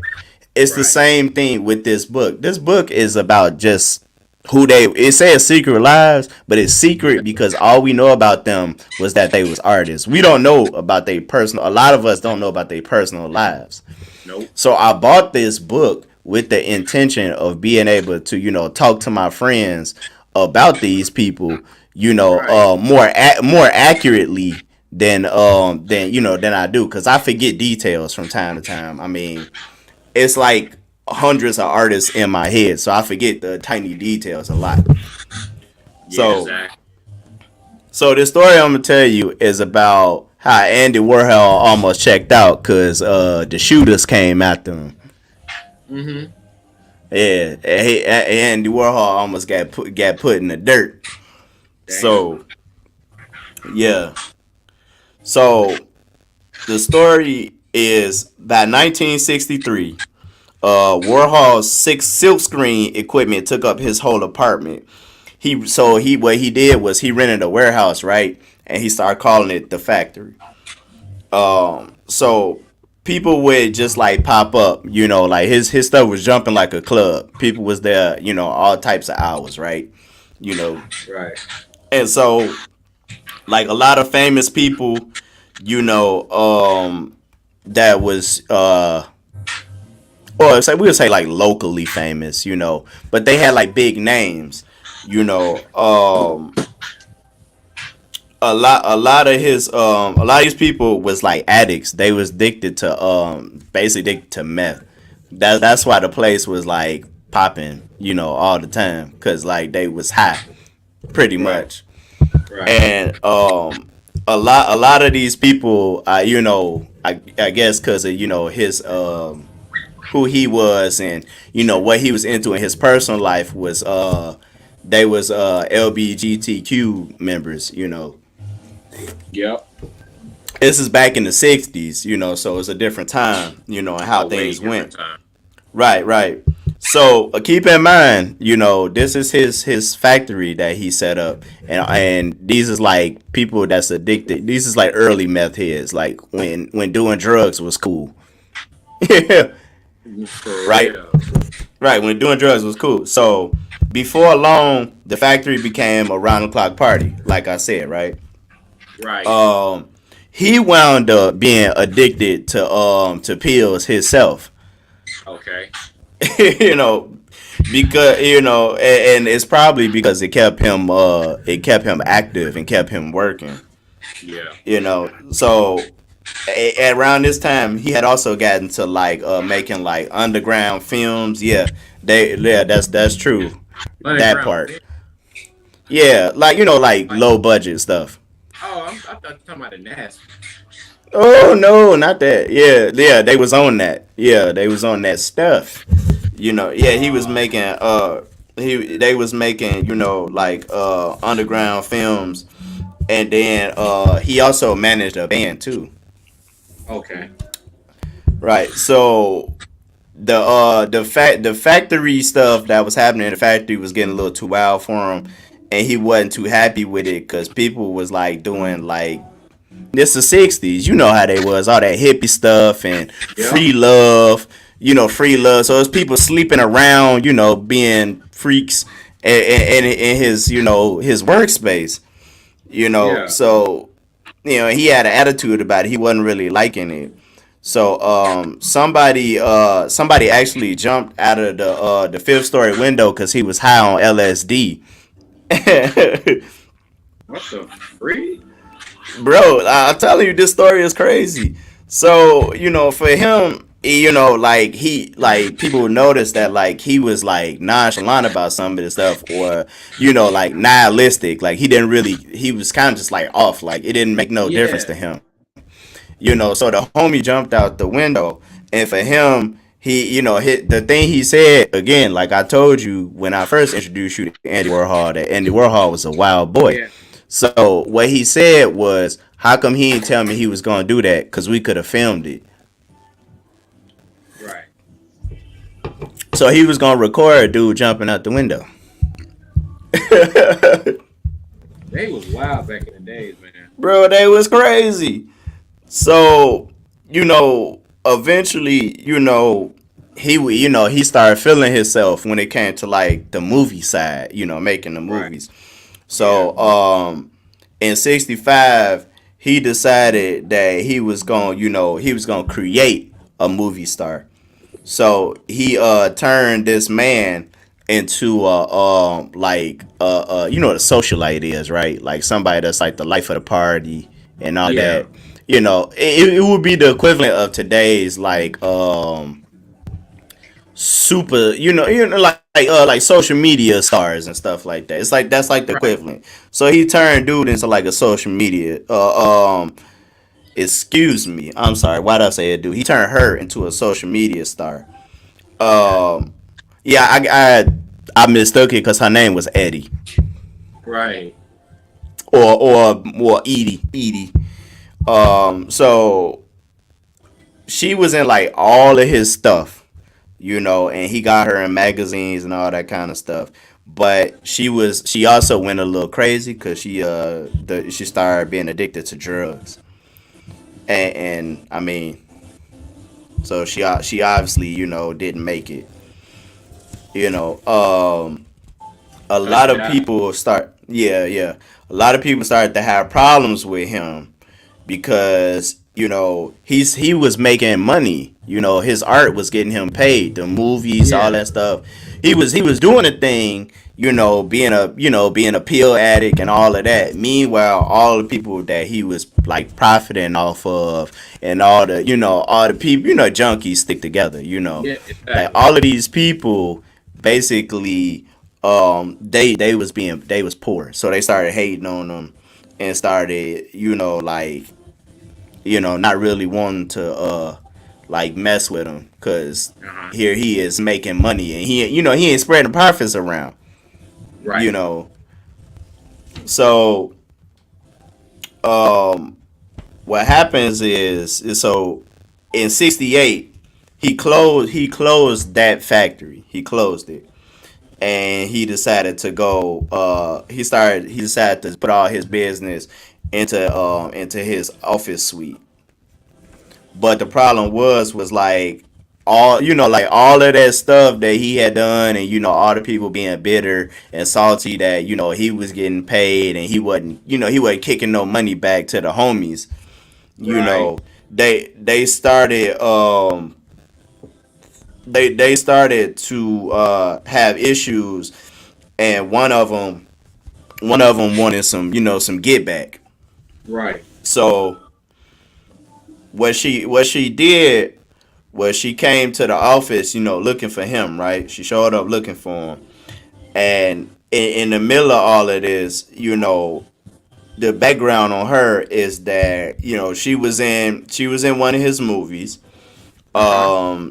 She was like a super duper feminist, you know, and she created this organization called Scum, and that's Mm. short for society. Yeah, Society of Cutting Up Men. That was the name of Mm-hmm. this thing. So he popped up. He wasn't there at first, so he popped up at the place with her, being there, and they Yeah. was having he planned to have a conversation with like another person. She hopped off the elevator. She hopped off the elevator. Basically caught him lacking. She hopped off the elevator. Reached. She had a paper bag. Put out the pistol from the paper bag, and she shot him. Damn. So my man tried to take off. I guess he didn't know he was hit. He got shot. He got shot in his right side, and the bullet came out his back. Damn. Uh, That sounds crazy. yeah.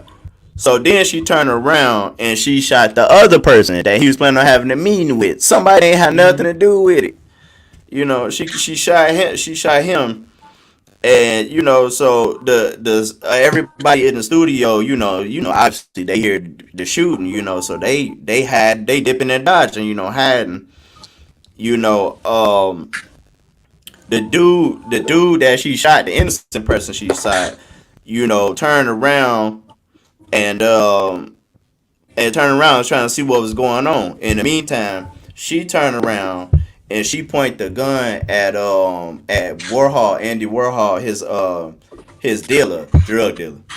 Uh-huh. But he got lucky because the gun jammed, so she never got the shot off. The gun jammed. Right. So the elevator doors opened up, and he was basically like, "Yo, like this your shot, like basically like this your shot, like go, Yeah. cause this ain't gonna end good, like get out of here, like basically he was trying to I guess save her, like yo, like you done messed up, like you need to get out of here while you can. So that's what she did. She dipped off. Uh-huh. Andy, meanwhile, in all of this, is getting no kind of medical attention. So when they finally got to him, he got rushed to the hospital, and he was already pronounced dead. Right. Damn. So the doctor, the doctors, I mean, obviously they knew it was Andy Warhol. He was, he's already famous by this point.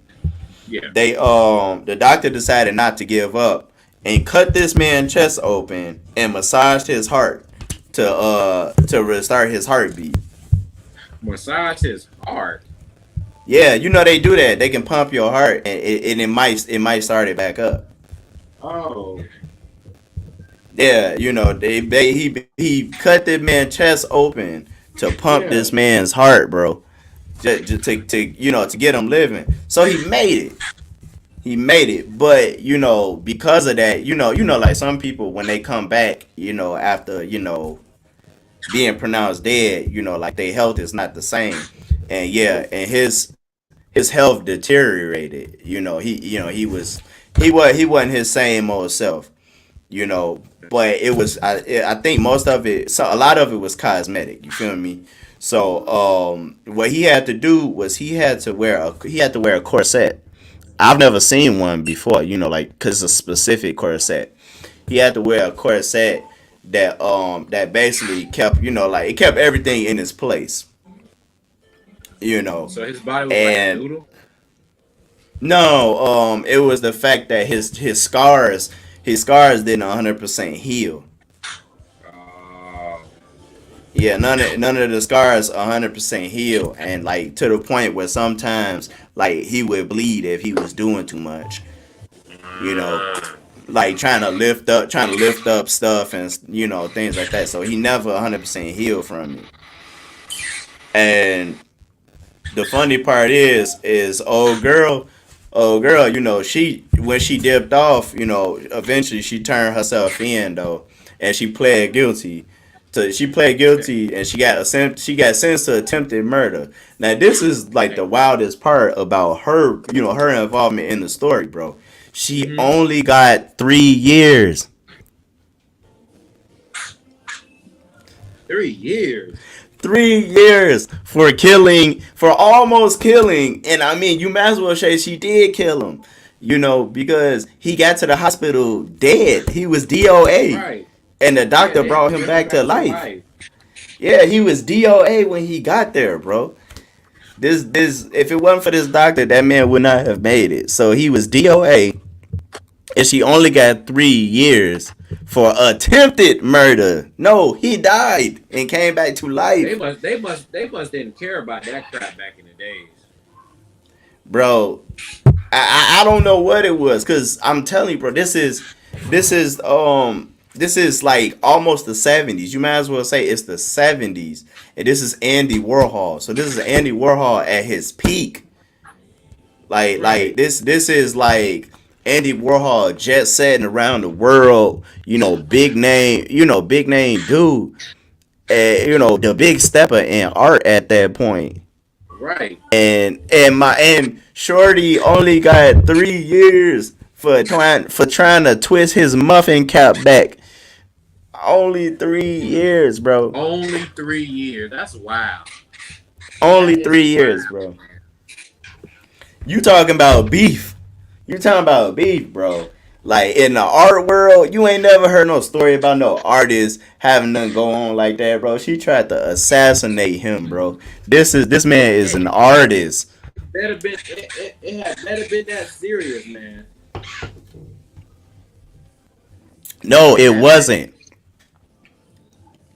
It wasn't, bro. But I mean, part of her issues was, she already had something, like first off, they were friends. Right. And, we all know money and friends don't mix. Yeah, they don't. We already know that money and friends don't mix. These two were friends. So that's the first thing. Second off, she was she was part of an organization that was that was for women's rights. Which obviously is not a bad thing. We need those organizations to exist. That's not the issue. But the context is that, she was in an organization, but she was in an extreme organization. She was in an organization that was like really, really against, men. Like they had a really hard stance.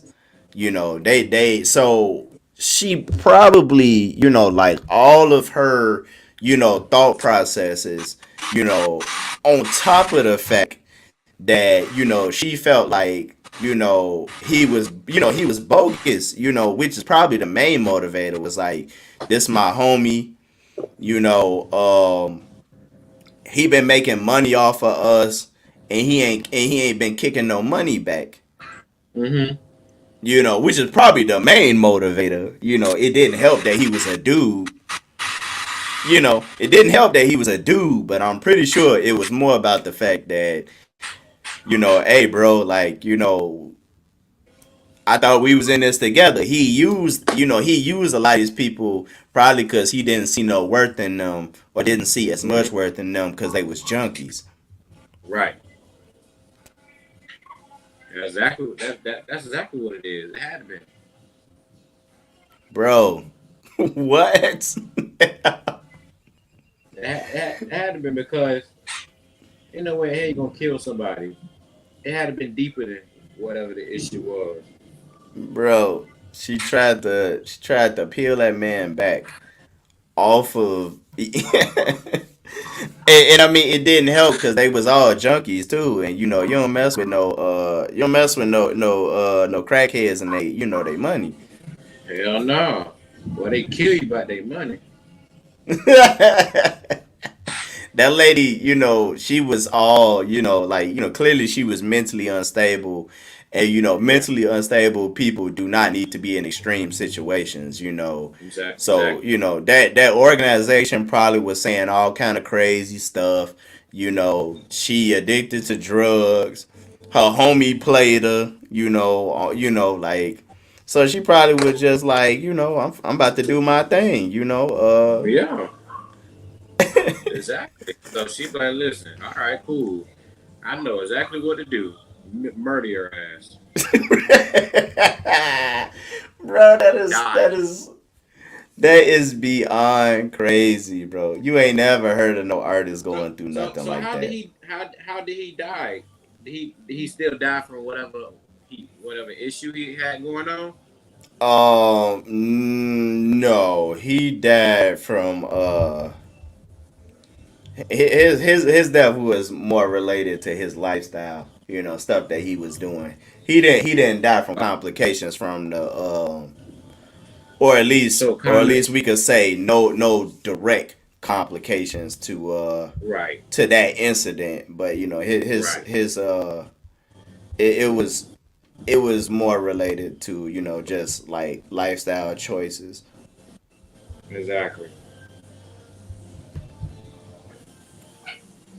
Yeah, and I mean he was young too. He wasn't he was almost 60. He died at 58. Damn, Yeah. he still had more life in him. Yeah. So part of it actually, now that I think about it, no, some of it probably does have something to do, you know, it's not direct stated and nobody directly knows whether that was the issue because he died from like, he had a regular heartbeat. So what happened was homie he had to have gallbladder surgery at a certain like at a certain point, and Yeah, he basically he how they watch you, right? After you have like major surgeries, just to make sure that like you make it out of anesthesia, that it's no complications, and all of that. So he yeah, made it off the operating table, from gallbladder surgery, but he died shortly after because I guess he flatlined, his heartbeat, his uh, heartbeat was irregular. His heartbeat was probably too slow, and it probably just it probably just gave out, you know, right. which is possibly, you know, yeah, possibly, maybe, I don't know, I ain't no medical doctor, you know what I mean, but Yeah, I know.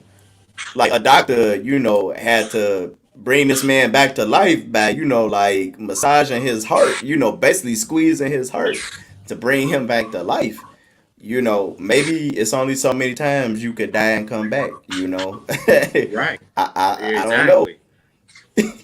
I mean, I never experienced it. I don't want to experience it, but hey, Yeah, bro. It's funny because like, as I grew older, I learned a lot about him.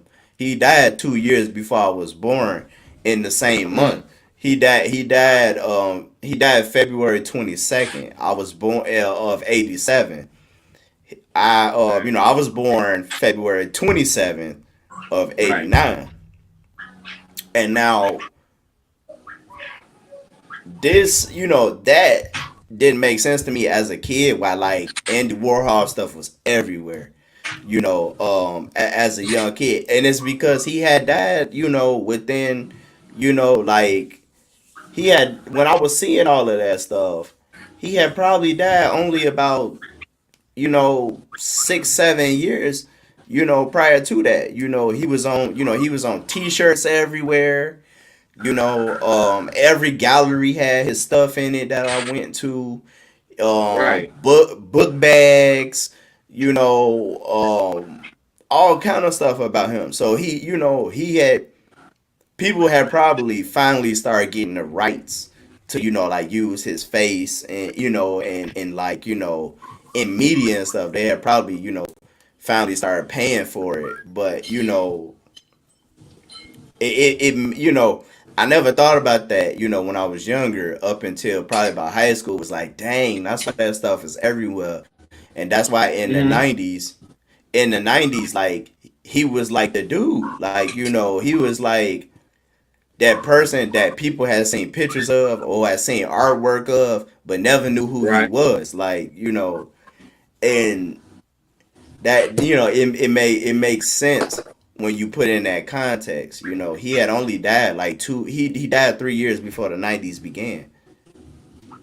And the stuff that he was doing, like with like the color, like all the bright colors, the neons, the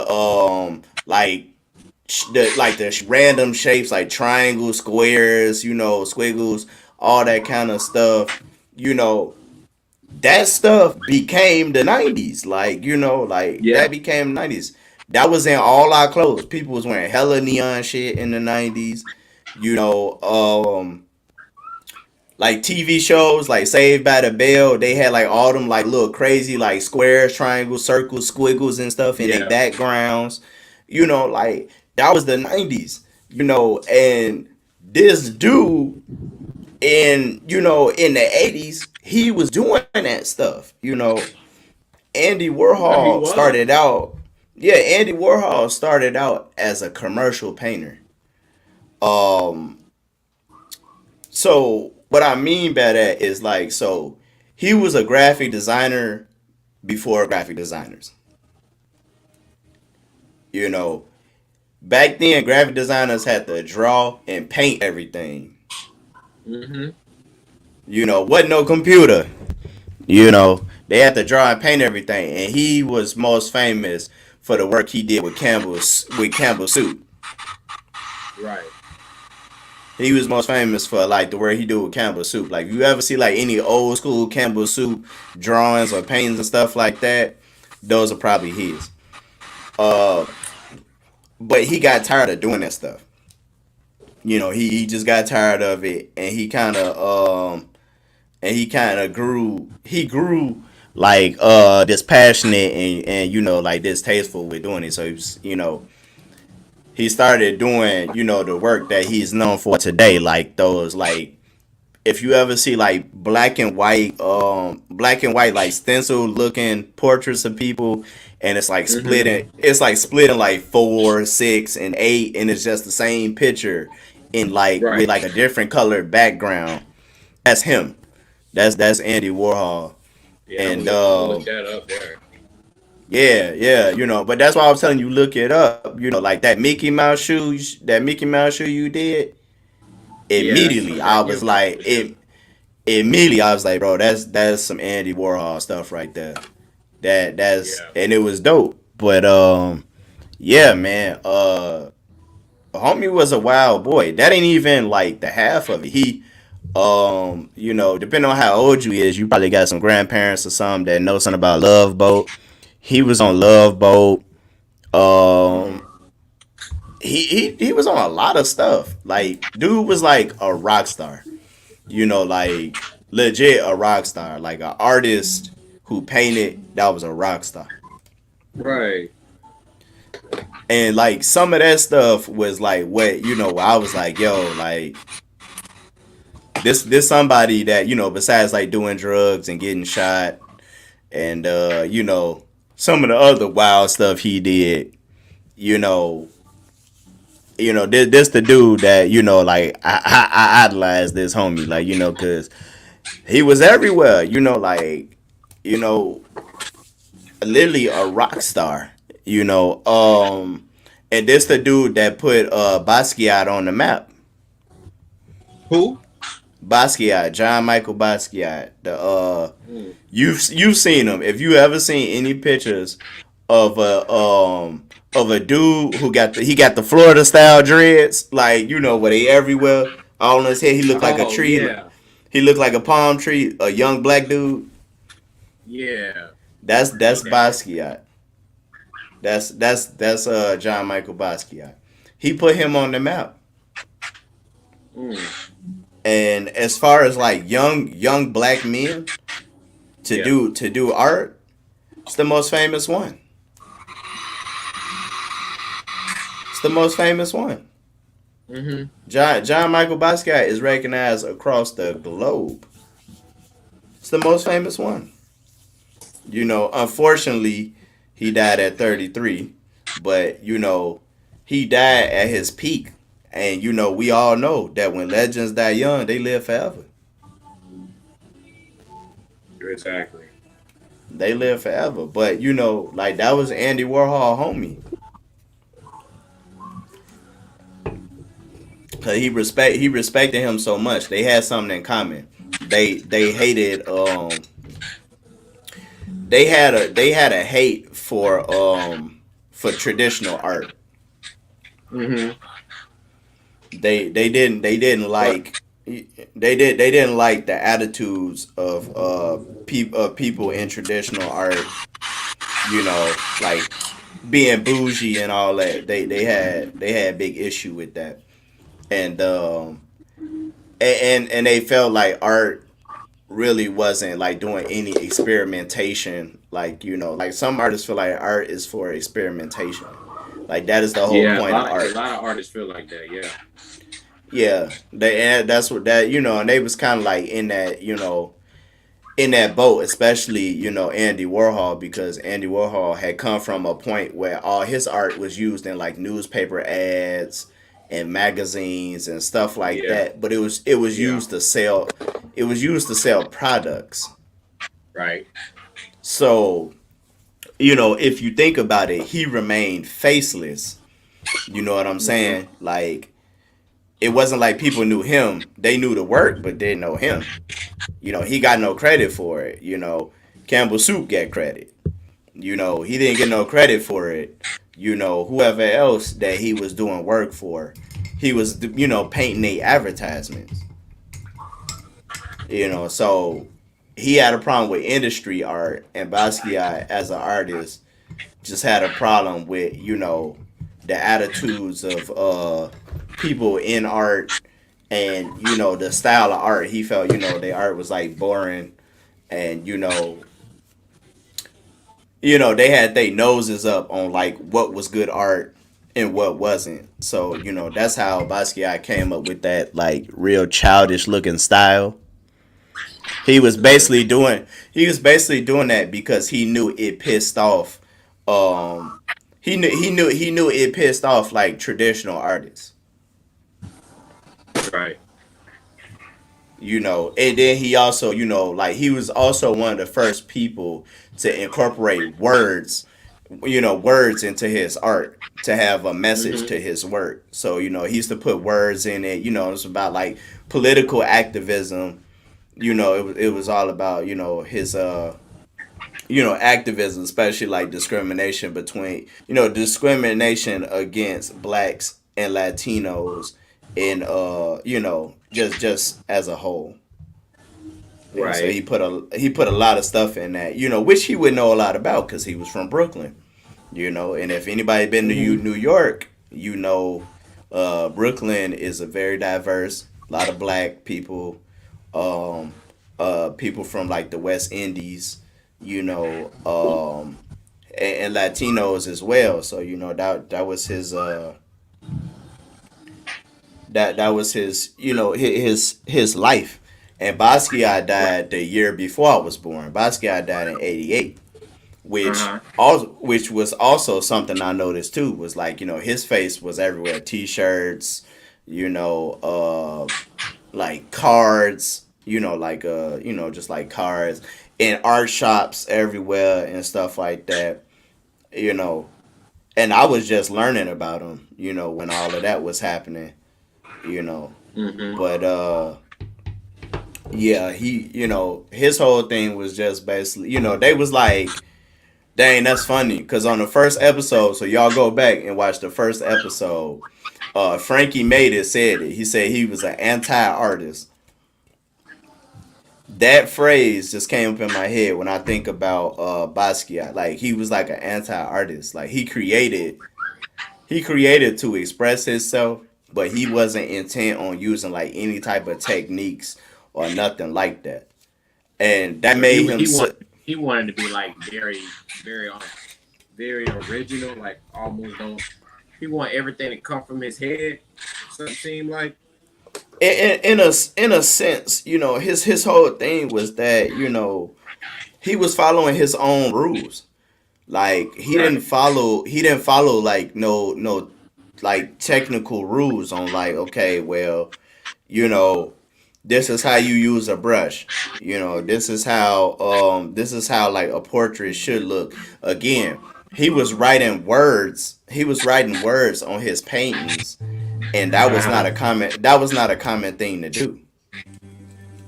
Like that, you know, and people looked at that and was kind of just like, what is it? You know, like what's Right. all it is? It's a mess. Like his paintings just look like, you know, they was all over the place.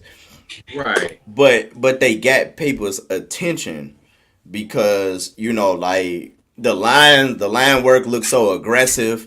It's all over. Like his paintings will look busy because it's like, you know, like lines going this way, lines going that way. You know, he would, and it looked really preschool like. You know, shout out to my son. Uh, Oh, you I'm did sure. what? No, but like I'm just saying, like so, like he painted something like this almost, Uh huh. like something like that, you know. Um, dang, I don't know if it's gonna mess up the live. If it's gonna mess it up if I try to show you his work. But let me see if I can find one on my phone, and I'm gonna show you what I'm talking about. And what his work still sold, didn't it? Bro, his work is worth millions, millions. Because again, he died young, and when you die, your work is worth more because, you know, like it can you won't make more. The more work you make, you know, the more work you make while you alive, in a sense, it's kind of like not as valuable because you can always Yeah. make more.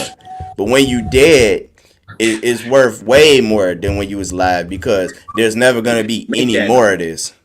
Right. You know, if you only made 10 paintings, those are extremely rare because it's only 10. And if something happened to those 10, you know, now what?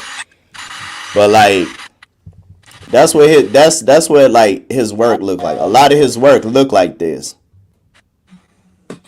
That's dope though. You could tell that got meaning behind it though. You could tell like Yeah, like you you can see up here, like it's words in there, like at the top, like on top of the head of the person. yeah. Like it's words. And a lot of that stuff would like, you know, it would be like, you know, messages and a lot of that stuff, you know. But I mean, like, you see what I'm saying though, like, Yeah. you know, Yeah. this is what my son made. You know, like that was kind of where he was, you know. But like, I mean, like, just look, like it's like super busy. It's like stuff all over the place. You know, it's like real aggressive. You know, like looking. So it catch your attention right away because it's like, yo, like, what is going on? Mm-hmm. It's like You I know know what I which way to mean? look. Right, right. You know, so that made his work that much more value. That made him that much more interesting to people because nobody was doing what he was doing, Right. and that's one of the things that called Andy Warhol's attention was the fact that nobody was doing what he was doing. Right. You know, and the fact that, you know, he was so young, you know, some of the things he was talking about. As a matter of fact, Andy Warhol's got a documentary. Y'all need to go check that out. It's on Netflix, so it's free. You know, Mm-hmm. if you want to learn more about Andy Warhol and not just my abridged, you know, version of the stories, but I'm you know, I'm pretty sure that, you know, you'll be satisfied with it because I think it's like, Okay. can't remember. It's I think it's like three parts, three or four parts, Mm-hmm. and you know, it's definitely worth the watch because I mean, like, if you want to look at somebody that was a rock star, if you looking for like, I guess you could say like LBGTQ representation in the arts, you know, like in art history, I guess you could say that's one person you could look at. You know, if that's anything that anybody that sees this stream, if that's something you're looking for, you know, you could find some information about that uh from Andy Warhol. You know, but I mean, either way, like I said, the dude was a rock star, and you know, from the moment I started reading about him as a kid, I'm like, yo, this dude like is like hella interesting. Mm-hmm. Cause Right. It seemed like everything you telling me. Yeah, hell yeah. bro, he had a wild life, man. He definitely had a wild life. And again, like is like his creativity to me is like very, very modern, even though, you know, I mean this dude was born like in the 40s. It's like he was ahead of time, right? Oh, he was definitely ahead of time. And the same thing with Basquiat. Like they was like way ahead of their time. Cause like even now I know artists that paint like Basquiat. Yeah, a lot You actually. you know, they paint like this. You know, they paint like this. Actually, you know what? I'm gonna show you exactly what I'm talking about for the chat. Y'all can see what I'm talking about with Andy Warhol, his work. Anybody ever seen this before? Or anything like this? Cause you see this a lot on like Yep. purses and t-shirts and stuff. That's Andy Warhol. And they've been making this stuff for like I mean decades at this point. You know, like Hmm. this stuff was everywhere when I was a little kid. You know, and now even more because you see it on purses, makeup bags. You know, ladies. I don't seen this on people leggings, on their shoes, People re non-customized. Like they people reprint this recreate on everything. and they You know, recreating it. That's Andy Warhol. You know, the pop art king.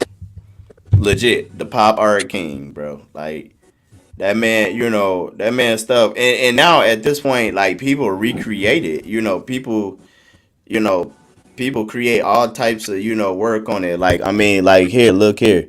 You can see in this one right here, it's Michael Jackson in there. Michael Did Jackson he right do Michael there. or that's somebody No, else? no, somebody else did this. Andy Warhol is this dude in the left corner, in the blue face in the left corner. That's him. That's Queen Elizabeth in the middle, and on that end, that right corner in like the pink and blue, that's John Lennon. You know, obviously Marilyn Monroe in the middle, but Hmm. you know, people still use this style of painting. I use this style of painting. You know, Shit. sometimes when I do portraits, Yeah, whenever it fixed the project. bro. I'm telling you, this your boy right here. You know, for like the stuff that you like to do. You When know, you told when you told me that, I looked that up and I was like, yeah, I see what you're talking about.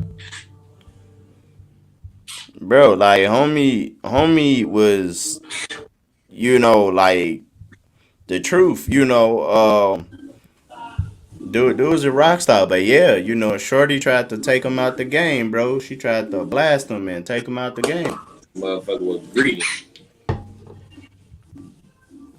I mean, but this is also a lesson to say, yo, if you do something with somebody, you know, again, go back to, you know, like charity and paying the cost to be the boss. If you put your homie in something and you make some money,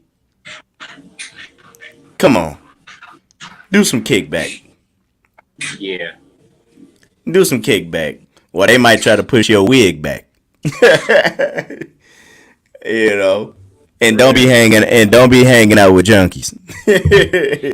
Yeah, don't ever. Don't be hanging out with junkies, you know. Cause hell, Ever. he was hanging out with them and wound up becoming one. Hmm. You know. And he didn't, you know, and I mean obviously, you know, he seen them as something to make money off of, you know, hey, Right. it didn't pay off, you know, one of them tried to take him out the game. You know, I mean, again, they said the lady was a bit unhinged. You know, she belonged to like radical groups. You know, Yeah. she might have been a little off, But I think this had to do with that money. What in the world? Ain't no way. Yo, what in the world? Wow. Yo, hey, let this be known. If you come on any of my streams and you put some crazy mess like this on my stream, bro, we gonna have problems. Don't you ever put nothing like this on my streams. I don't know what this person is thinking. Yo, we don't play that. We don't play that. We don't tolerate that.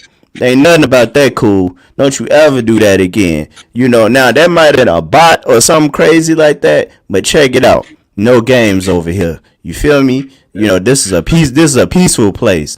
This is a great place to be. You know, this is about artists and love and education. Do not make your way onto my cast. Don't play games with me. No games. Don't play games with me.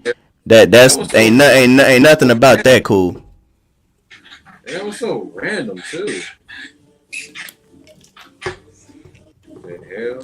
That's okay, cause it's time to roll, bro. You got any last minute advice? Anything you want to say to the people? Tell them where to find you. And we gonna go on and if you got any projects coming up that we should know about, and we gonna go on and close this thing out. Well, I got one project I'm already working on. I'm dropping that tomorrow. I'm about damn near done now. I this whole process, but I got more projects. I got 1, 2, 3, 4, 5, 6, 7, 8, 9, 10, 11, 12, 13, 14, 15 projects in the making. But I don't know, man. Just you know, whoever is starting out and wants to paint or whatever, customize shoes, just have fun and let the journey guide you. Honestly, just let it guide you, and whatever it takes you, you know, just go with it. If it take you full time, it take you full time. If it take you part time, and you still got to get that 9 to 5, do that. You never know. You never know what happens. Because you could be making millions when you at work too. Mm-hmm. You know, so I just say just have fun. Paint what you want to paint. Do not wait on the customer. If you want to go ahead and do any type of design that you always wanted to do, just do it. Don't wait. But you know, y'all can find me on Instagram, Twitter, Facebook. I almost said Tumblr. TikTok. Yeah, so Facebook, TikTok, Instagram, Twitter, Avatars Customs, not Vital. Avatar. But that's what you guys find me. Just go out there and keep having fun. But that's what I'm doing. I'm having fun. Hello. Hey, bro, we appreciate you like always. Thank you to the loyal followers, the loyal commenters, sharers of the podcast, A&H fam. I love you. I appreciate you. You know, come again. You know, A&H fam is the art and hustle fam. And the tagline is always make art and hustle. I've been your host, Anthony from Sneaker Fair Kicks. Peace. We are out. You're listening to the Unpainted Podcast with Sneaker Fair Kicks. The dopest artists weighing in on staying creative, money, fame, and glory. Get that creative kick you need for the weekend. The Unpainted Podcast. Make art and hustle.